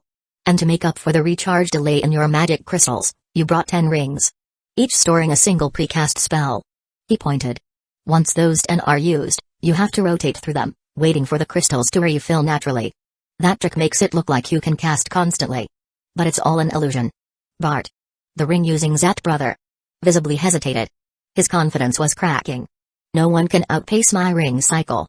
I'm the strongest holding wizard. He shouted, though his voice lacked conviction. The strongest holding wizard? Gray chuckled, low and cold. Don't make me laugh. I smake, scimitar, spear, broadsword, halberd, battle axe. Weapon after weapon took shape, gleaming with frosted magic. One by one, Gray launched them from every direction. Relentless. Bart's rings lit up furiously, trying to keep up, shattering one weapon after another. But it wasn't enough. Once he was out of charges and forced to dodge, Gray surged forward, both elbows extended with gleaming ice blades. Ice blade, 7 dance. Gray spun like a whirlwind, slashing Bart 7 times in rapid succession. Bart screamed, blood spraying as the wounds froze instantly. He collapsed in a heap, ice creeping up his body. Gray landed, half kneeling as the twin ice blades shattered around him like drifting snow. Rhodes casually walked over, grabbed Gray's discarded shirt, and tossed it on his head. Damn it, stop ruining the moment. He muttered. Seriously, this guy was getting too cool for his own good. Chapter 125, Rescue. Was he talking too much? No. Magic is the power of the heart. Saying a few extra words to bolster your will and shake your opponent's morale was a valid battle tactic. Actually, if you looked at it dialectically, maybe the fight itself was part of strengthening your heart. While Rhodes was pondering all of this, Gray had already put his shirt back on. He glanced at the badly beaten Carter lying nearby. "You're seriously strong. Why are you so overly cautious with that kind of power?" "Strength and caution aren't mutually exclusive," Rhodes replied. "Besides, I don't think it takes much strength to beat someone who's brainless, hot-headed, and just charges forward without thinking." Gray nodded in agreement. Then paused. "Wait. Are you implying something?" "Nope. Just stating the obvious." Rhodes motioned for the scuttle crabs to stay alert and then added, "Come on, let's go check on the wounded." The two of them walked over to the injured members of the custody enforcement unit. Those with minor wounds were left alone, while those with more serious injuries received urgent field treatment. Not long after, Cupid arrived with a few battered subordinates. Reinforcements were also arriving from the other encounter site. They looked around at the wrecked battlefield. Feathers, shards of ice, shattered trees, scattered stones. And at the defeated Zat brothers and their equally bruised subordinates. What the heck kind of battle happened here? "Hey! We need a healer here. Some of these injuries are serious." Rhodes called out urgently. "We've got first aid kits. Hurry. Triage the wounded." Cupid barked orders. "The rest of you, arrest the criminals." Everyone snapped into action. Rhodes and Gray stepped aside and finally allowed themselves to rest. Cupid watched silently as his team cuffed the unconscious members of the naked bandage men one by one. But the more he looked at the wounds, the more something felt off. Wait a minute. These injuries, burns, feather strikes, frozen limbs, weren't caused by his people. With dawning realization, Cupid muttered, "Did the two of you take out the entire Dark Guild on your own?" Rhodes shrugged. "We didn't take out everyone. Your team fought hard. We were just here to help." "You've done more than enough," Cupid said, though inwardly he was reeling. No matter how hard his people had fought, they couldn't summon birds that shot razor-sharp feathers, or freeze people solid with elegant flourishes. Just from inspecting the defeated enemies, it was clear. At least half were taken down by these two fairy tale mages. 2 people. Against a full guild. One of them didn't even have dirt on his clothes. The other? Just needed laundry. How strong were the mages from fairy tale? He'd heard rumors. Like how the Titania, Mirza Scarlet, once stormed a Dark Guild solo, because she didn't feel like waiting for council reinforcements. Was that just standard behavior in this guild of monsters? Captain Cupid. What's wrong? It's Deputy. He's in critical condition. What? Quick, get a medic. We've already applied emergency aid, but he's bleeding heavily. He needs a full operating room and a professional surgeon. An operating room. Cupid's face went pale. Their unit was built for rapid strike and containment. Not long-term medical support. Their field medics had basic training at best. They could stop bleeding and stabilize limbs, but performing real surgery? Not a chance. And they were deep in the mountains. There was no way they could get Deputy to a hospital in time. Could he even survive the trip? Gray clenched his fists and turned to Rhodes. Rhodes? Rhodes nodded firmly. Let's take a gamble. We can't just sit here and watch him die. He raised his hand and summoned a scuttle crab. I can get him to the Kate shelter in as fast as possible. Whether he survives will be up to him. Yes. The end's not too far. They might. But, Captain, if the terrain gets rough, his wounds could tear open. If he loses too much blood. You talk too much. Gray interrupted. He stepped forward and pressed his palm gently against Deputy's chest. A cool frost spread from his hand, sealing several of the worst wounds. You got a better plan? No. Then let's do it. Cupid made the call. He and Gray carefully lifted Deputy onto the back of the crab. Deputy, hang in there. Rhodes and Gray jumped on either side, steadying Deputy between them as the crab shot forward. The ride was cramped and uncomfortable, but that didn't matter now. They moved swiftly through the dark forest, trees whipping past. Deputy's breathing had become ragged, alternating between shallow gasps and labored wheezing. Rhodes, he's fading fast. I know. Hold him. I need a moment to focus. Focus? Rhodes straightened up and sank into a meditative state, attempting to accelerate his mana recovery. Answer the call. Brambleback. From the earth, a massive tree-like creature surged upward, its roots spreading and leaves crackling with ember-like light. The sudden strain nearly knocked Rhodes off the crab's back. Red buff. He commanded, voice barely steady. 3 glowing red sigils rotated around Deputy's body, each seeping into his wounds and drawing out dark energy as the injuries slowly began to stabilize.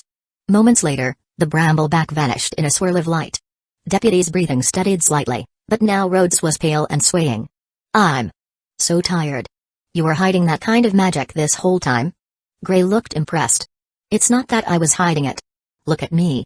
You think I can use this in combat? Rhodes gestured weakly at himself.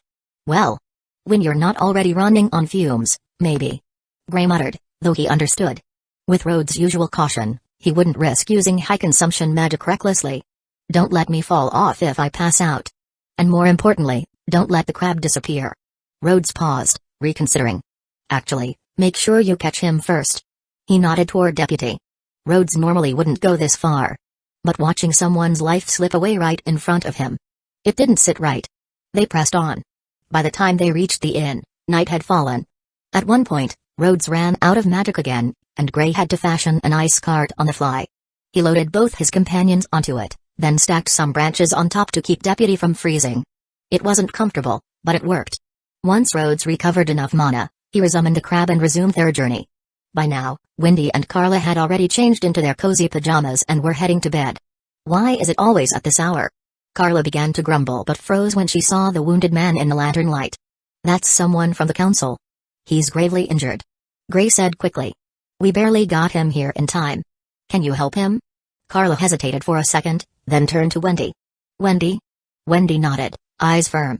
I'll do my best. In the guest room. Rhodes' former bed. Deputy was gently laid down. Wendy sat beside him, her hands glowing with a soft green light as healing magic enveloped the room. Rhodes and Gray collapsed into a corner, completely drained. Beads of sweat gathered on Wendy's brow.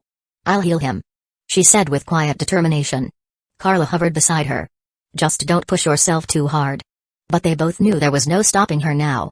Chapter 126, Sky Magic. There was one more person slumped in the corner. Wendy, being young and lacking sufficient magic power, collapsed after using her healing magic and then dizzily moved over to the corner. Gray, Rhodes, and Wendy, the three of them sitting in a row, looked rather harmonious. Rhodes pointed to the empty spot next to Wendy and asked Carla. Do you want to come and sit here too? Carla looked at him like he was an idiot. Why would I do that? And Wendy, I told you not to overexert yourself. Wendy smiled happily. To her, being able to help others with her magic was something that made her really happy. Deputy's condition had stabilized, his breathing was even, and his face had regained some color. Of course, the obvious external injuries still needed to be bandaged and allowed to recover naturally for some time. If, over the next few days, they shamelessly kept asking Wendy to heal him, he might even recover without any scars left. But they would surely be chased out by Carla with a broom. Right now, Sky Magic still put too much strain on Wendy. Is Sky Magic really this effective? Rhodes thought of Red Buff. It would probably take a long time to achieve the same result Wendy had managed in just a short while. Side effects simply couldn't compare with specialized healing magic. Wendy said with embarrassment. My magic power is too weak, I can't be as strong as Grandini. Rhodes nodded sympathetically. I can totally relate to not having enough magic power. Gray, haha. If someone had summoned, forcibly unsummoned, and then resummoned like Rhodes did today, and even used takeover magic, any normal summoning wizard would have been lying flat by now. Oh, Rhodes was barely better than lying flat, but Gray believed that if any danger arose, this guy might still summon another crab to run away. Not enough magic power? Nonsense. The group rested for a while, and the only one with full mobility, Carla, helped clean and rebandage Deputy's wounds. She also applied some medicine for frostbite. Gray had also sustained some injury from taking Zat Brothers' shock head-on, but since he had managed to use his magic to defend himself in time, just resting a bit would do. Carla made some simple food, specifically cooked some porridge for Deputy, then pulled Wendy away to rest. Rhodes and Gray ate a bit. Just as they were about to wash up, they heard Deputy coughing. Cough, cough. Where am I? This is the official Wizard Guild, Kate Shelter. Rhodes rarely used a full guild name, but he thought it would be more reassuring. Having a lot of experience being unconscious, he quickly told Deputy everything he might want to know. The naked bandage men have been dealt with. Many in your team were injured, but you were the only one who almost died. Captain is fine too. They're probably still in the mountains detaining the criminals, but I don't know when they'll head back, and it's none of our business. You've been unconscious for about 7 to 8 hours. A wizard from here saved you, but she's very tired and resting. You'll see her tomorrow. Your people should be able to come and get you tomorrow too. Alright, if there's nothing else, have some porridge. Gray helped Deputy sit up, placing a pillow behind his back and then handed him the bowl of porridge. Huh? Oh. Deputy held the warm bowl, his head feeling a bit fuzzy. He wanted to ask about his companions, but that was already covered. He wanted to ask how long he had been unconscious. Oh, that was covered too. He wanted to ask how Captain was doing. After about 10 seconds, he seemed to digest all the information Rhodes had just dumped on him. Ah, everyone was safe, the mission was complete. That's great. After 2 mouthfuls of delicious porridge, Deputy suddenly responded. Thank you. Rhodes waved his hand. You're welcome. Just rest up, and anything else can be discussed tomorrow. That night, Rhodes could only make do by sleeping on the floor with Gray. To be honest, sleeping so close to a naked guy was really stressful. It was the same as when they shared a tent, so he didn't even take off his clothes. Early the next morning, Rhodes woke Gray up to get dressed, just in case Wendy came in to check on Deputy and things got awkward. Not only did Gray sleep without his clothes, but he also didn't cover himself properly, and his morning state was honestly an eyesore. Whether Deputy was still asleep or pretending to avoid embarrassment was unclear, but Rhodes didn't disturb him. He packed his bedding and went out to wash up. This kid healed me? But she's so young. Deputy was shocked. So young and already skilled in healing? Wendy was a bit shy while talking to this stern-faced man. It's because I use sky magic. Deputy was even more surprised. Sky magic? Isn't that a lost magic? This child can use sky magic? Wendy lowered her head slightly and forced a smile. It's hard to believe, isn't it? Carla, visibly annoyed, said. Hey, why would we lie to you? Don't underestimate Wendy just because she's young. My apologies, it's just that it's quite astonishing. Deputy replied. Thank you all for your help. I'll make sure to repay you. Carla found this man troublesome to deal with.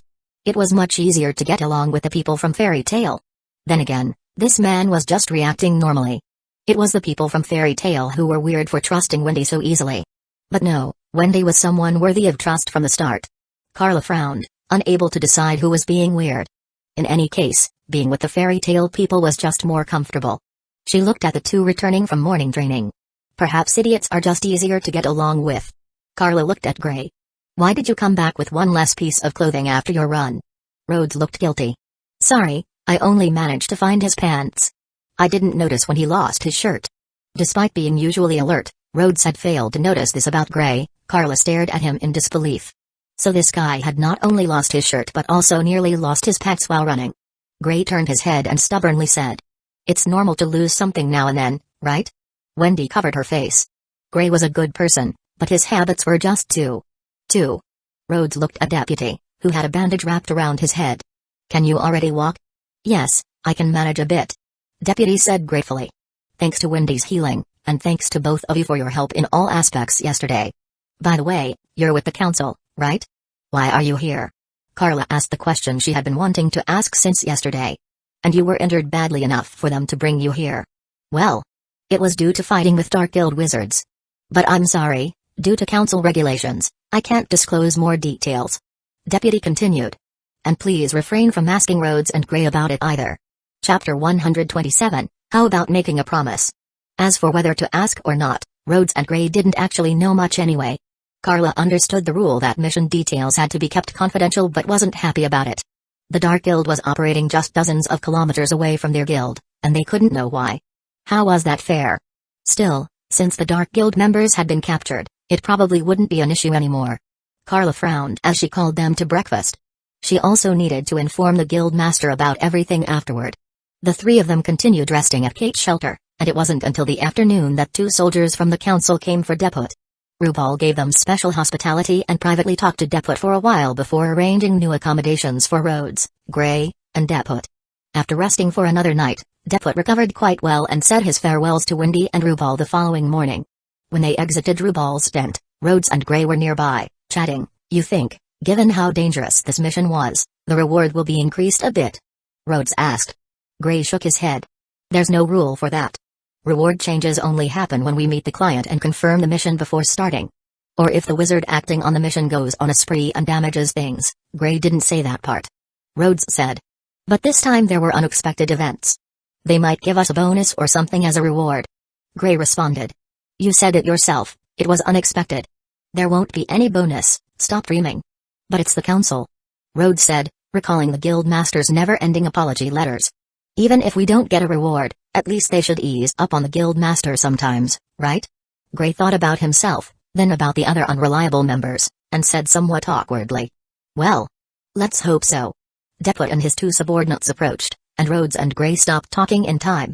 Leaving so soon? Rhodes asked. Is your body alright? Gray added. Ah, Wendy's magic is even more incredible than I imagined. She really is the Sky Maiden. Deput said in admiration. Whether or not he overheard their previous conversation, Deput looked somewhat embarrassed. I will always remember the kindness from both of you. And as the deputy of the 3rd Special Restraint Force, I express the gratitude of our entire team for your assistance. Moreover, I will request the captain report your contributions faithfully to the council members. Thank you. The two soldiers behind him bowed. Thank you both for your help.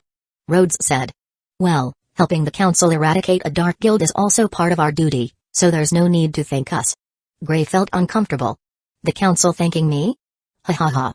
This must be a joke. When it came to council missions, the payment wasn't made on-site after completing the task. Instead, they had to wait for Captain to submit the report, and someone would later deliver the reward to the guild. Considering the council's efficiency, it would probably arrive in about a week. However, judging from Deput's current attitude, he might help push things along, which would speed it up. All in all, the council's credibility was decent, so they weren't too worried about not getting paid. Rhodes and Gray stayed at Kate's shelter for another day, fully experiencing the culture of the Nervit tribe. Basically, Wendy led them on a tour around the village and to nearby spots for fun. Wendy would take them to the woods to find some delicious wild fruits, only for Carla to complain that they didn't wash the fruits. She would also convince Wendy to sneak onto a hill to steal honey, and when Wendy tripped over a tree root as she tried to run away, Rhodes would lift her up and they'd be chased all over the hillside by bees. Or they'd go to the nearby lake to compete in catching fish. Rhodes chose to take over the scuttle crab and made the lake his playground, but Gray froze half the lake at once. After that, Rhodes would break through the ice, fight with Gray, and Wendy would end up winning the fishing contest. By evening, they would make a fire by the lakeside to roast fish, quarrel with Carla, which counted as teasing the cat, and, somehow, Carla would always end up smiling. These 2 days with Rhodes and Gray were the happiest Wendy had been in a long time. Now she was thinking that maybe the guild master's suggestion was correct. Although everyone in the village was nice, Wendy didn't have a single peer to play around with. After finishing their roasted fish, they carefully put out the fire and returned to the village. Magna was waiting at the village entrance. Wendy, you're back. Papel seems unwell, can you go check on her? I'll go right away. Wendy ran toward Papel's home. Magna then said. Rhodes, Gray, the guild master asked me to pass on a message. He has something he'd like to discuss with you. Something that required sending Wendy away first? Rhodes and Gray exchanged a look and answered. We'll head over now. Carla had a pretty good guess about what it was, hesitated for a moment, but still decided to stay with Wendy. Master, you asked for us? Rhodes and Gray entered the tent and greeted the master. Foolishness. I have a question for you two. Rubal said, speaking while the alcohol dripped from the corners of his mouth as usual. What do you think of Wendy? Why did it sound like a father trying to marry off his daughter? Rhodes asked. Why do you ask? Rubal said. I'm asking if Wendy is qualified to join Fairy Tale. Gray frowned. What do you mean? Wendy likes Kate's shelter a lot, doesn't she? Kate's shelter is too small and too remote. A wonderful child like Wendy shouldn't be confined here. Rubal said. Wendy has never been this happy for these past 2 days. Foolishness. I think perhaps Fairy Tale is where she truly belongs. So that's what you're thinking. Gray smiled. There is one important requirement to join Fairy Tale. What? Rhodes looked at him in surprise. There was a requirement for the guild? I didn't know that. Rubal asked. Foolishness. What is it? To possess rare magic? To reach your level of skill? No, it's her own will. That is the most important standard. If Wendy says she wants to join Fairy Tale, we'd bring her in no matter what. But if she doesn't want to? Gray smiled. Master, even if you are thinking of Wendy's future, making such a decision on her behalf is unfair to her. Just from a few days of interaction, we can already tell that Wendy, just like us, considers her guild as her family. You must understand this even better than we do. Rhodes laughed. We really are the type of scoundrels who would kidnap people into our guild, provided they were willing. Ha ha ha. Foolishness. Rubal laughed aloud. Fairy Tale, indeed, is a wonderful guild. After laughing, Rubal turned serious. Then, how about making a promise? If there ever comes a day when Kate's shelter can no longer be sustained, Wendy and Carla, I'll leave them in your hands. Chapter 128, Going home after inexplicably accepting a strange promise, the two left Rubal's tent, utterly confused. Rhodes sighed. Do all old people speak in such roundabout ways? Gray also frowned. Something about destiny fading, magic glowing brightly. I didn't get it at all. Ask him, he won't say, and when he does, it's vague. So frustrating. Rhodes could only gather that Wendy would most likely become part of Fairy Tale someday, which meant that Kate's shelter would face some changes. Like Rubal had said, it wouldn't be able to sustain itself. Could it be financial difficulties, or an attack by a dark guild like the Naked Bandage Men? Either way, Kate's shelter disappearing would be too cruel for Wendy. Rhodes wondered if there was any way to prevent it. Even if it meant Wendy wouldn't join Fairy Tale. So what? Wendy's favorite place was Kate's shelter, after all. Just because they were in different guilds didn't mean they couldn't be friends. Later, Carla approached Rhodes and Gray while Wendy was reading. The guild master talked to you about Wendy, right? Rhodes asked. How did you know? Because he talked to Wendy about it a few days ago. Carla explained. What did you tell him? Gray responded matter-of-factly. Of course, we have to respect Wendy's wishes. Choosing which guild to join is everyone's freedom. Humphrey, you're not that annoying after all. Carla glanced at Gray, then quickly looked away, adding. If only you would dress properly. Eh? The next morning, despite Wendy's reluctance, it was time for Rhodes and Gray to head back. Of course, Rhodes intended to buy some souvenirs to take back as gifts. The specialties here were clothing, fabrics, and various woven and wooden handicrafts. Supposedly, these items were made using ancient weaving and carving techniques passed down for hundreds of years, giving them special commemorative value. The enthusiastic villagers even offered to give these items for free, saying that they produced so many that they couldn't possibly use them all, given the small population. But Rhodes couldn't bring himself to take them without paying. He only accepted a few gifts from Wendy and Carla, paying for the rest. When his money ran out, he even borrowed some from Gray, promising to pay him back once they received the mission reward. He felt this was the least he could do since they had received so much hospitality without giving anything back in return. It felt similar to getting his first paycheck after graduation and wanting to buy gifts for family. The previous trip to the capital with Myra hadn't worked out due to his lack of money. He hadn't dared to ask her for more. When teaming up with Natsu, that small village didn't have anything special to buy, but now, finally, the opportunity seemed right. Gray, being an old hand at this, wasn't as troubled. Bringing gifts for specific people actually made him feel awkward.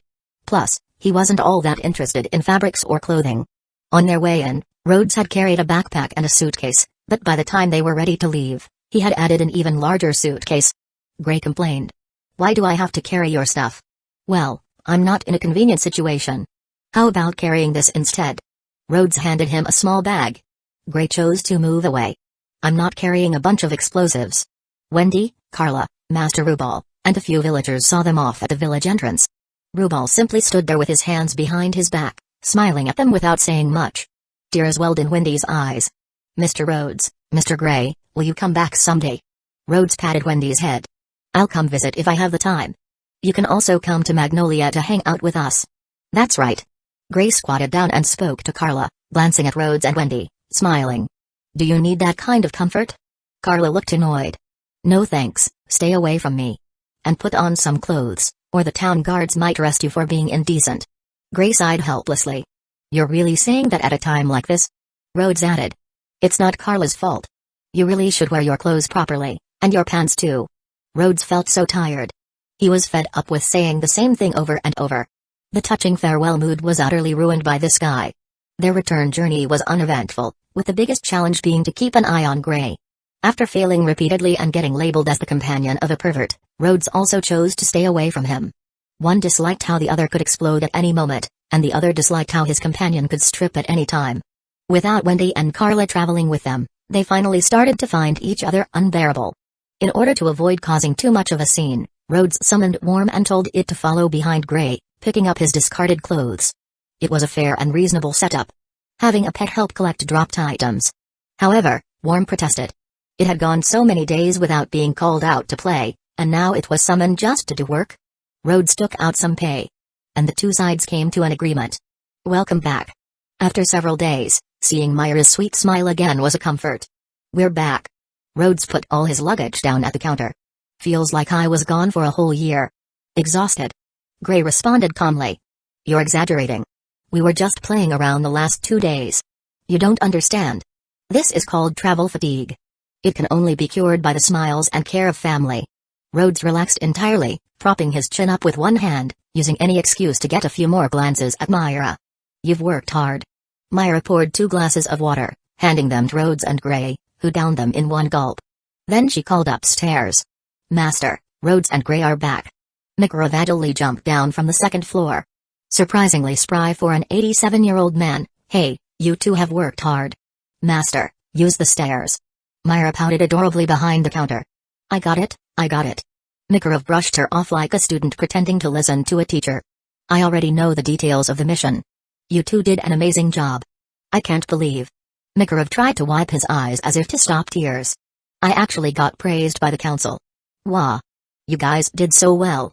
Rhodes hadn't expected the guildmaster's reaction to be this dramatic. Is it really worth getting this worked up over? Myra chuckled, covering her mouth. Master was happy all day yesterday.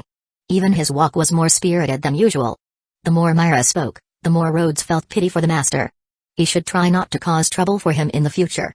Yeah, first, he'd return the explosive magic crystals in his bag before they blew up. Gray felt somewhat guilty.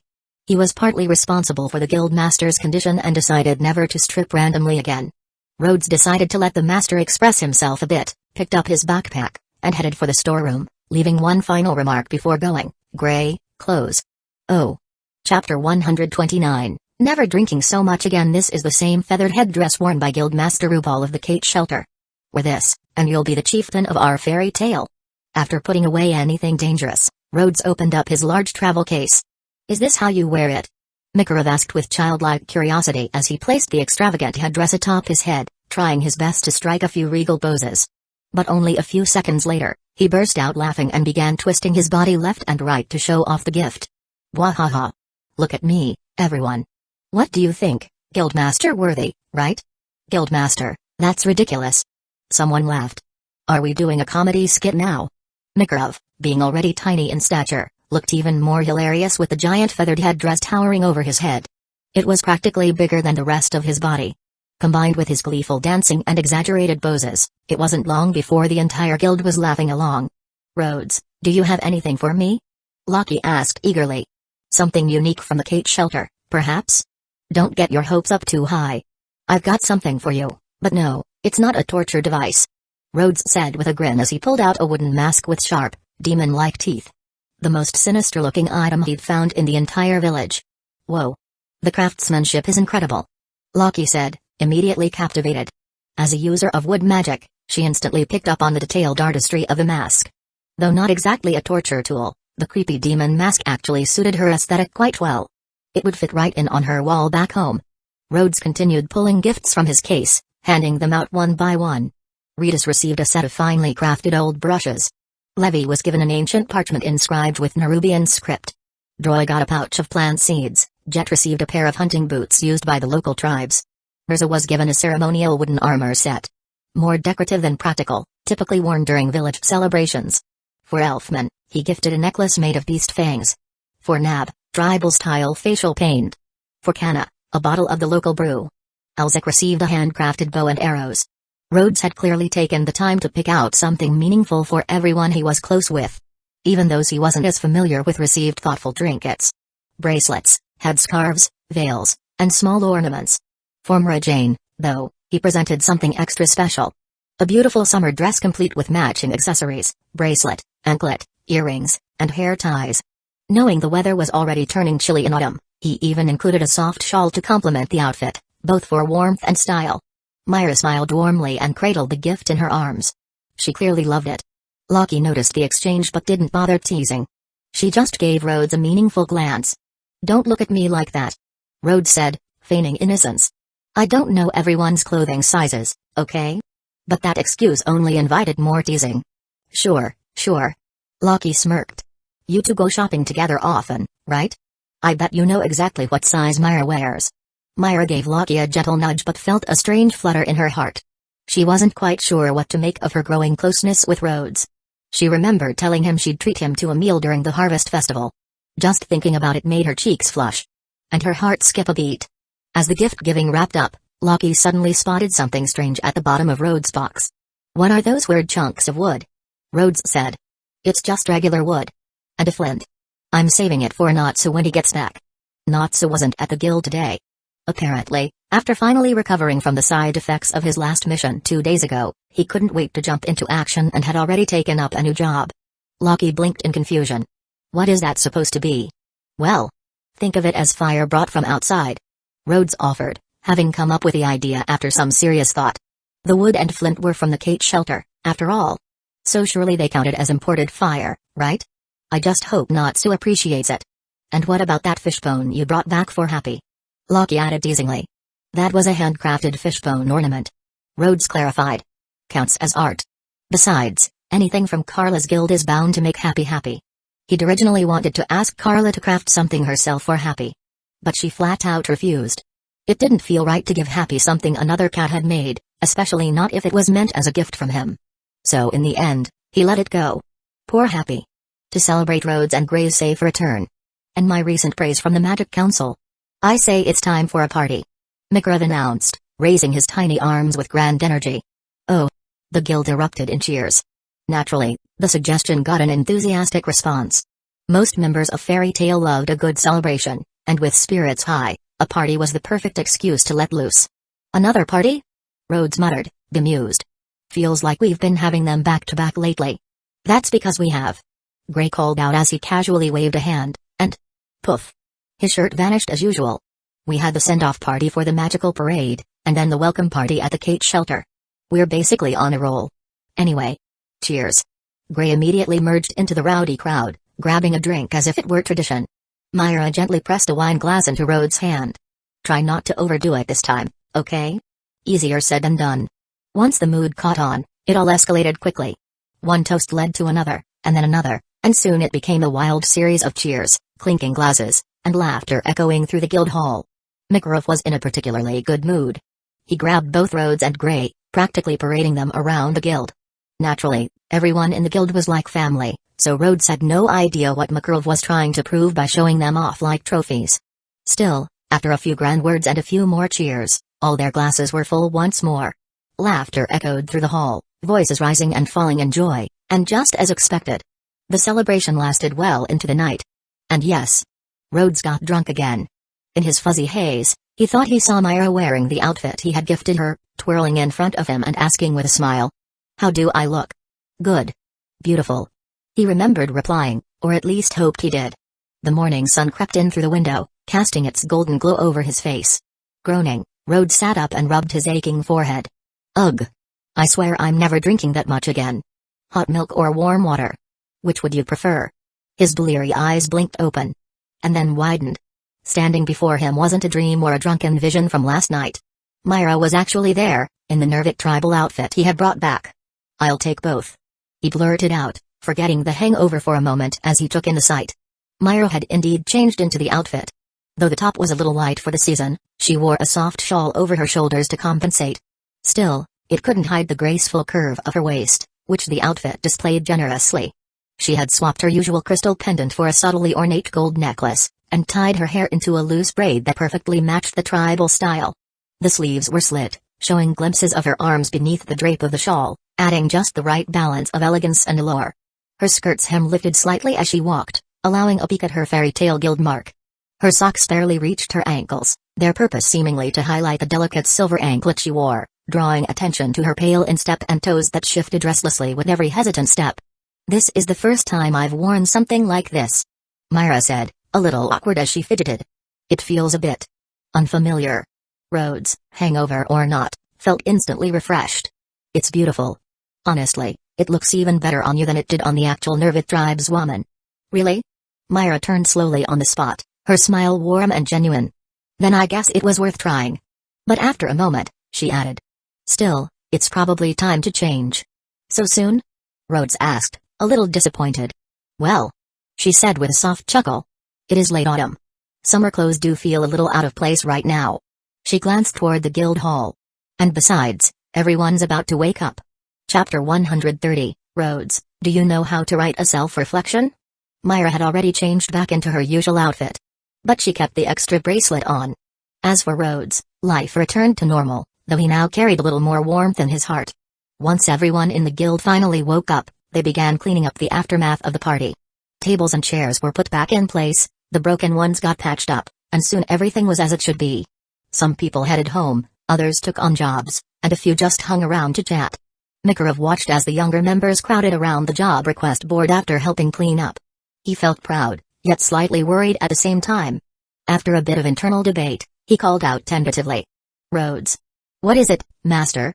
Rhodes was gently trying to coax Myra into heading to the lounge to rest.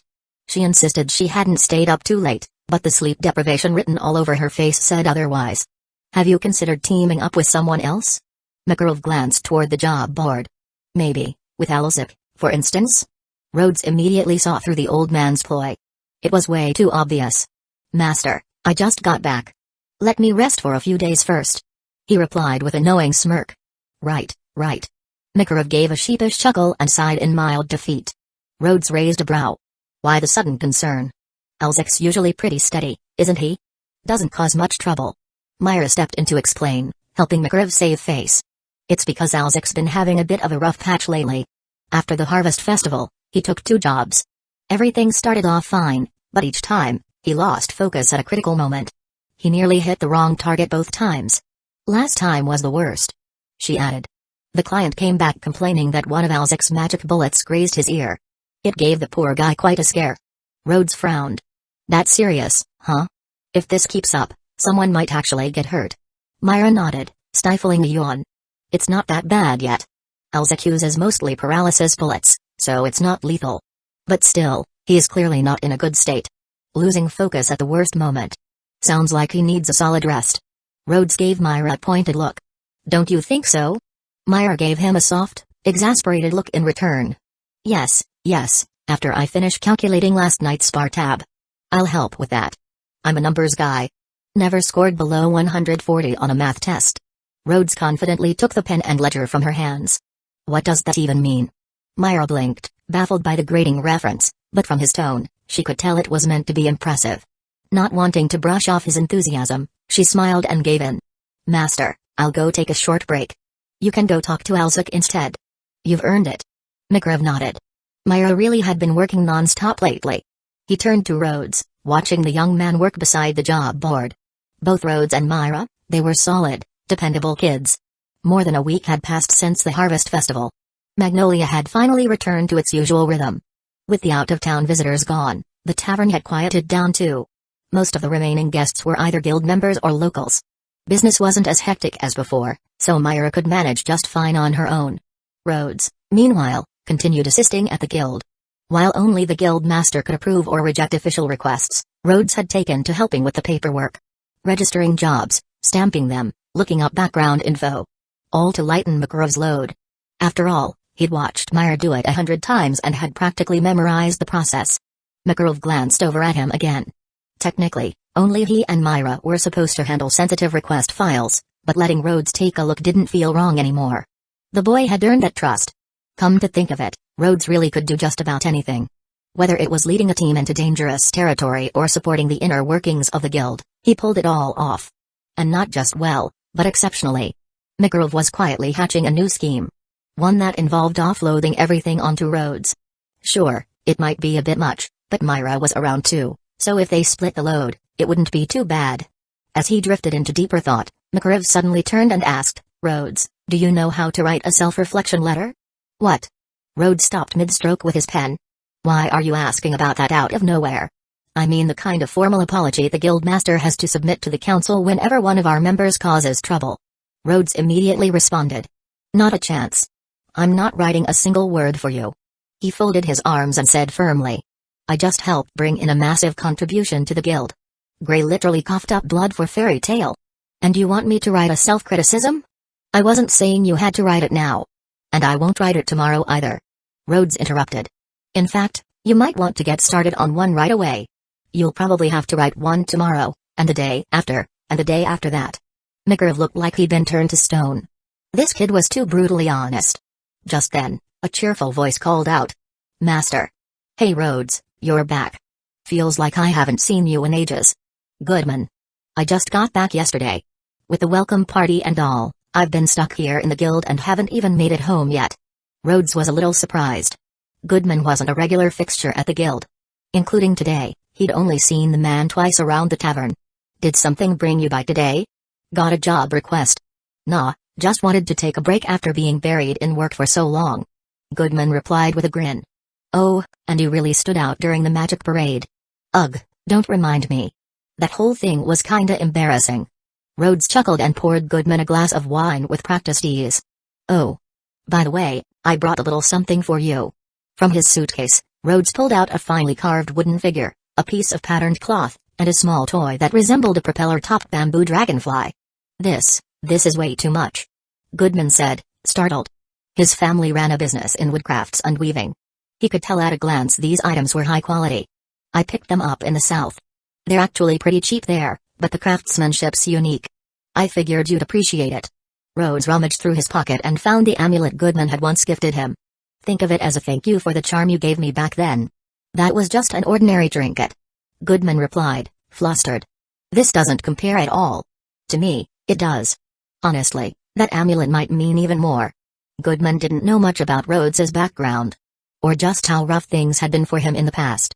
So he didn't realize how much a small act of kindness had meant to Rhodes when he had almost nothing. Well then, I'll shamelessly accept. Goodman said with a laugh, though he already felt a little guilty.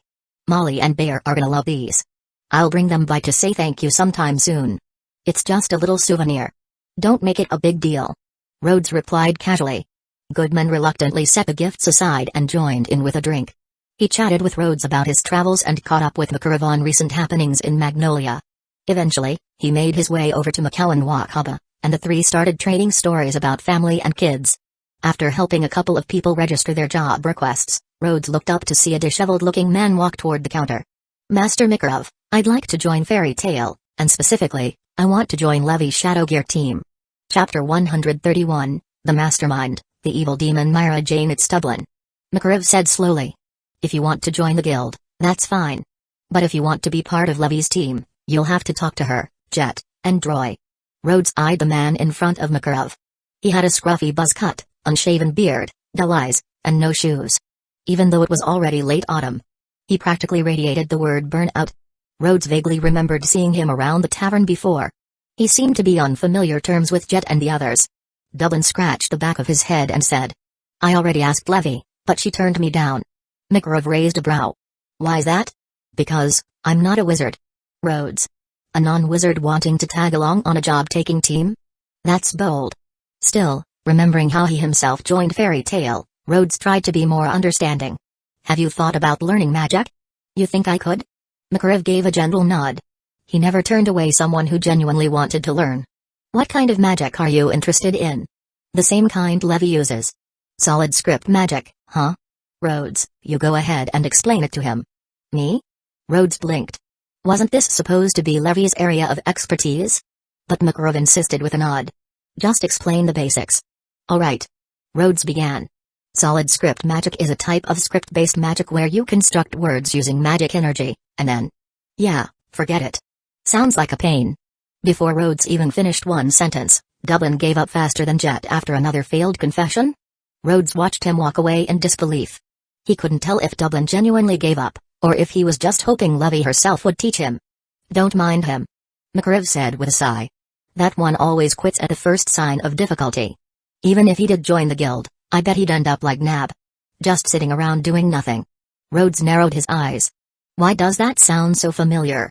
Myra, who had just walked over, answered with a teasing smile.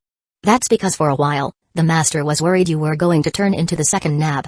Rhodes turned, slightly startled. Myra, you're up? Yep. Fully recharged. Myra beamed and flexed an arm in mock strength. Her hair was still a little damp from washing up, a few strands clinging gently to her face, giving her a playful look. McCurve added. Well, that was just a passing worry. You've been doing great, Rhodes. Rhodes gave the old man a sideways look. So when I don't go out on missions, I'm Nab 2.0, but the moment I earn you some praise, suddenly I'm amazing? Humphrey. Two-faced geezer. Feeling awkward under Rhodes's stare, McCurve hopped down from the counter and muttered. Well, I've got some errands to run. The guild's in your hands for now. Wait. Master. Rhodes called out. Could you pass something on to poorly Uzuka when you get the chance? They're small gifts from me and Wendy. That last line sounded a little weird when said out loud.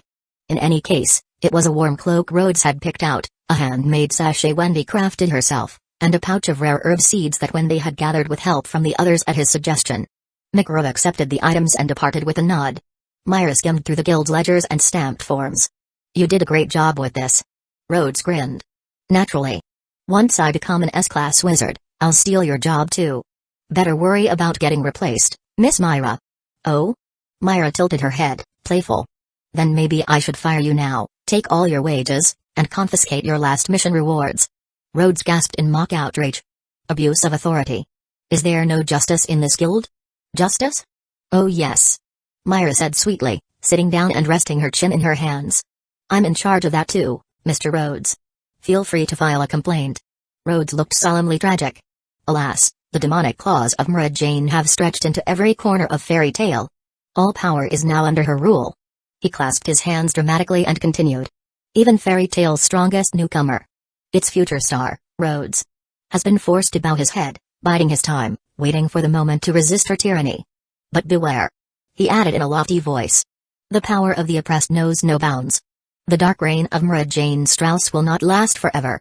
Myra burst out laughing. You've gotten way more dramatic since you left. Don't turn into Max.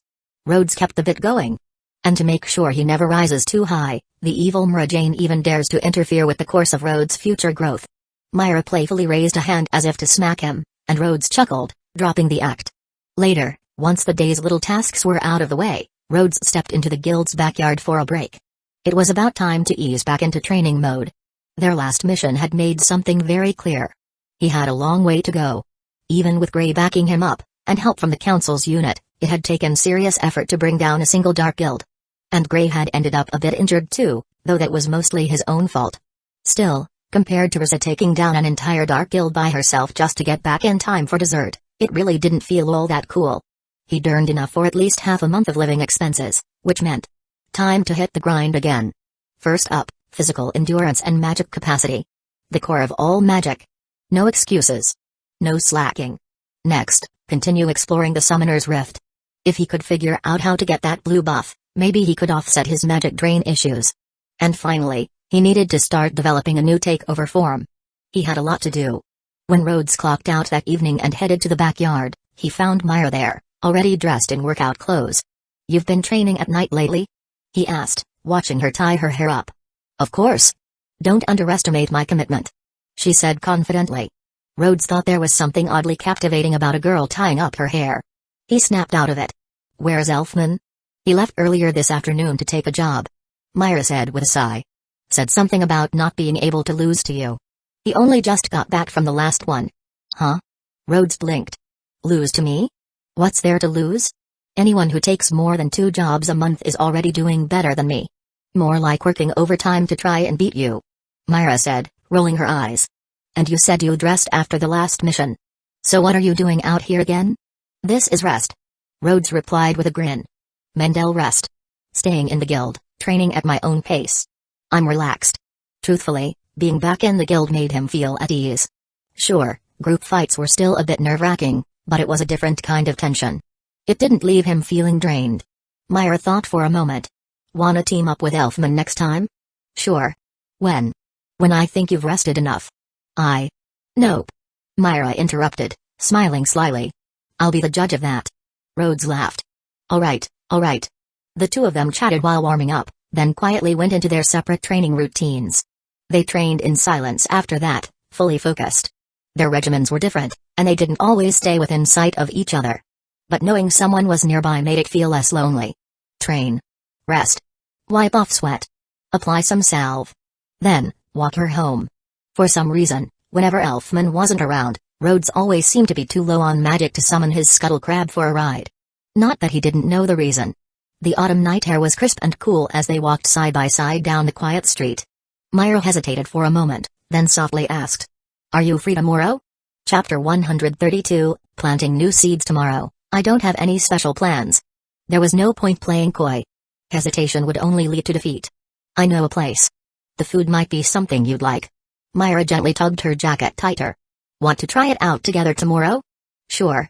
On the way home, Rhodes practically floated. It wasn't until he reached his front door that he remembered. He forgot to call Scuttle Crab. Oh well. Not a big deal. Just think of it as extra training. Climbing the stairs and stepping into his room, Rhodes figured it was time for a quick cleanup. Come on out, Worm. With a soft poof, a fluffy white creature the size of a basketball appeared, sticking out its tongue. Its dark little eyes blinked as it looked around, but there was no food in sight. No dining table. No snacks. Just, home? Hulilo Worm wiggled in place, looking oddly excited anyway. Glad to see you've got energy. Rhodes said. I was just about to start cleaning. You see. Fwoomp. Worm flopped over dramatically, tongue hanging out, his face saying, this poro is dead. Please don't disturb. Fine, fine. Rhodes sighed. I won't make you clean under the bed this time. He got to work, wiping dust and sweeping corners. Once he finished, he scooped Worm up for a bath. Cold showers this time of year were kind of a punishment, so he heated some water instead. His solid script magic could help, but it wasn't convenient enough. He made a mental note to buy a proper heating magic crystal tomorrow. That night, Rhodes discovered a new use for Worm. The little fluff ball was warm. Cuddling it in bed was better than a hot water bottle. As winter got closer, Worm would make the perfect bed warmer. And hey! No matter how cold it got here, it still wasn't anywhere near as freezing as the howling abyss. The next morning, Goodman didn't show up at the shop. Maybe business had been too good lately and he was taking a break. Or maybe he was at home working on a new wood carving project. Most of the festive decorations around town had already been taken down. The streets felt quiet now compared to the bustling harvest festival. Rhodes changed into a more season-appropriate outfit, blue jeans, a white t-shirt, and a light beige jacket. The fairy tale insignia was printed neatly on his chest and again on the back of his jacket. Myra had printed them herself. He briefly wondered, would he still need to roll up his sleeve and show the guild mark on his arm during missions? Morning, Rhodes. What's up today? Morning, Max. Rhodes didn't want to say too much to this walking megaphone. I'm practicing a new takeover transformation. Want to try it out with me? Pass. You should ask Gray. Rhodes sighed. Gray's avoiding me. He leaned against the counter. He said he's been spending time talking with Loke lately. Said they're probably going to team up soon, so he wants me to keep my distance. Max smirked. Loke still avoids you, huh? Shame, he's actually really strong. Yeah, I just don't get him. Rhodes tilted his head. Is he really that close with Gray? Well, Max started. They did go on a job once and ended up attracting a really bold, beautiful lady. Gray found it annoying, but Loke handled it perfectly. They've been tied ever since. Huh. That is so them. Rhodes gave a helpless chuckle. One can't deal with girls, the other's made of flirting.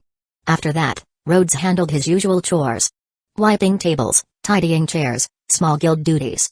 Mr. Cook even came into the kitchen just to find him. Apparently, he missed Worm. Rhodes summoned Worm without hesitation.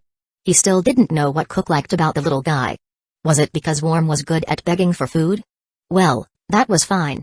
Being on the chef's good side was never a bad thing. Once Master Mikarov arrived, Rhodes headed out to the training yard to test out a new takeover. Myra joined him. So, naturally, Rhodes stepped back a few extra paces. Just in case. Rhodes set his sights on his next target for takeover, the Krug. The ancient stone beetle. A curious thought crossed his mind, if I take over this beast, will I end up with 2 extra lives too? He summoned the Krug and placed a hand on its thick stone leg. Take over, Krug. In an instant, the Krug's body dissolved into shimmering light, enveloping Rhodes. When the glow faded, his form had changed drastically. He now stood over 2 meters tall, his entire body coated in the tough, stone-like hide of the Krug. It looked as though he were clad in a full suit of ancient rock armor, marked by glowing blue lines that ran down his limbs and across his chest, giving him a high-tech, almost otherworldly appearance. Rhodes summoned Scuttle Crab, and connected to its visual feed to get a full look at himself. The Hulk? No, his arms aren't this chiseled. The thing from the Fantastic Four? Nah, not ugly enough. A lava beast? Too many spikes. He struck a few heroic poses, admiring his new look. Tonk tonk. He knocked on his chest, marveling at how much tougher it was than even the crab armor. Another tanky type. Mikarov observed, arms crossed. Earth-based magic, I take it? Seems like it. Rhodes nodded. Definitely defense-focused. As for any secondary spells, I think I can. Whoosh. Before he could finish, Rhodes suddenly dropped straight into the ground like a stone falling into water. A few seconds later, a rocky head poked up from the earth. Though muffled, his voice carried a bright excitement. Whoa. I can swim through the ground. This is amazing. As he swam around, he tested different strokes. Breaststroke, backstroke, freestyle. He couldn't help but think of that old cartoon gadget that let you swim through dirt like water. Doorman would be proud. It was like living out a piece of childhood fantasy. Myra giggled from the sidelines, watching him enjoy himself. Just seeing him grow stronger made her feel lighter. Makarov watched Rhodes burrow happily and shook his head with a smile. Alright, I'll head back. Myra, keep an eye on him. Got it. She stood watching Rhodes swim laps beneath the earth, then stretched out her hand, murmuring a spell. Soft lights shimmered briefly along her fingertips, but faded. There was no change. Her magic still hadn't returned. Am I really the only one who hasn't moved forward? From behind came the familiar voice of Makarov. Of course not. You've been moving forward every single day. Even if your magic hasn't returned yet, your heart has never stopped. Master. Myra turned around, surprised to see Makarov standing with his hands folded behind his back, smiling gently. The pain of losing someone you love, he continued, is like a plow cutting across your heart. It hurts. Deeply. But we're given a choice. We can let ourselves be buried in that pain, walk through life numb, and never love again, or we can plant new seeds in that pain, grow from it, and create space for love to bloom once more. He looked at her, eyes filled with warmth. Whichever you choose, it means you're still moving forward. Just remember. Your guild, your family, we're always behind you. Master. Myra bit her lip, emotion welling in her chest. Behind her, Rhodes had quietly lifted his takeover. He stood beside her now, his stone armor gone, just himself once again. Gazing at the old man with a look that mixed admiration, and a little bit of playful bitterness. Because behind her now was more than just Rhodes. Behind her was the entire guild. Master Makarov, the noisy bar, their friends, and everything they loved. Makarov caught the small smirk in Rhodes' expression and scratched his head. Hey, I wasn't trying to make her cry, alright? It just came from the heart. Rhodes gave him a look. Yeah, sure. And if I didn't know that, I'd be reporting you to the council for emotionally distressing Myra Jane. Hey now, that's not fair. Alright, how about this? I'll tell the entire guild you bullied Myra. Let's see how long it takes before everyone starts booing you. Can we settle on just limiting my drinks when she's around? Myra smiled sweetly. Master, you said it yourself. Rhodes nodded solemnly. Yup. I heard it loud and clear. I'll be your witness. Wait, no. Makarov groaned, completely defeated. It's settled. Myra giggled. She turned to look once more at the noisy, comforting warmth of the guild behind her, then at Rhodes standing beside her. Sowing new seeds? Chapter 133, Secrets and Mysteries. Myra wore a white, one-shoulder knit sweater adorned with a simple yet elegant pattern. She paired it with dark blue wide-leg jeans and white flats. The outfit was minimalist but graceful. An effortless mix of charm and confidence. However, the sleeves were so long they covered half her hands, while her bare shoulders and delicate collarbones were exposed. Rhodes couldn't help but wonder if the outfit was meant for staying warm or keeping cool. After some serious contemplation, he came to a conclusion. The real purpose of this outfit is simply to look good. As promised, the two of them went out just before noon, leaving the tavern in the care of Lockie, Sally, and Izzy. After receiving Rhodes's gift a few days ago, even if they wanted to grumble, the others couldn't find it in them anymore. Naturally, the envious stares were unavoidable. But at least no one transformed into geese to block their path. Are you cold? Rhodes asked, fully aware that it was a bit blunt, but he just couldn't help himself. It's warm in the guild, and it's midday now, so I'm fine. Myra paused, casually brushing her hair behind her ear. Why? Doesn't it look good? Rhodes was caught off guard. He didn't expect Myra to ask that. He pointed to his own eyes. I figured you'd be able to read the word beautiful directly from my gaze. Oh? Let me get a closer look. Myra giggled and stepped in front of him, gazing playfully into his eyes. Rhodes stopped walking. He found himself lost. Staring into her gentle, sea-blue eyes, her long lashes fluttering slightly, and the way she nervously tucked her hair behind her ear. The mood between them suddenly shifted, the air tinged with a shy, uncertain tension. Rhodes could feel the heat rise to his face. Definitely not a good idea to stare at a girl you like when nothing's official yet. Both of them looked away awkwardly, neither sure whether to keep walking or stay still. Sister Myra. Brother Rhodes. Perfect timing. Both of them silently let out a breath of relief. Romeo? Myra recognized the familiar voice. It was the little boy who often played around the guild. Out on your own today? Rhodes knew him too. Romeo was Macau's son. Just 5 years old. And always eager to tag along with Natsu and Happy. Back when Rhodes had briefly been the guild's strongest newcomer. Romeo looked up to him a bit, though not nearly as much as he admired Natsu. Yup. Romeo nodded. Hey, is Natsu at the guild? Natsu and Happy are out on a job. Myra replied gently. They'll probably be back tomorrow or the day after. Seeing the boy's disappointed look, she added. But your dad's at the guild. Why not go hang out with him? Romeo shook his head. Dad's busy. I don't want to bother him too much. I'm gonna find some other friends to play with. Bye, Sister Myra. Bye, Brother Rhodes. Bye-bye. Rhodes and Myra waved as he trotted off.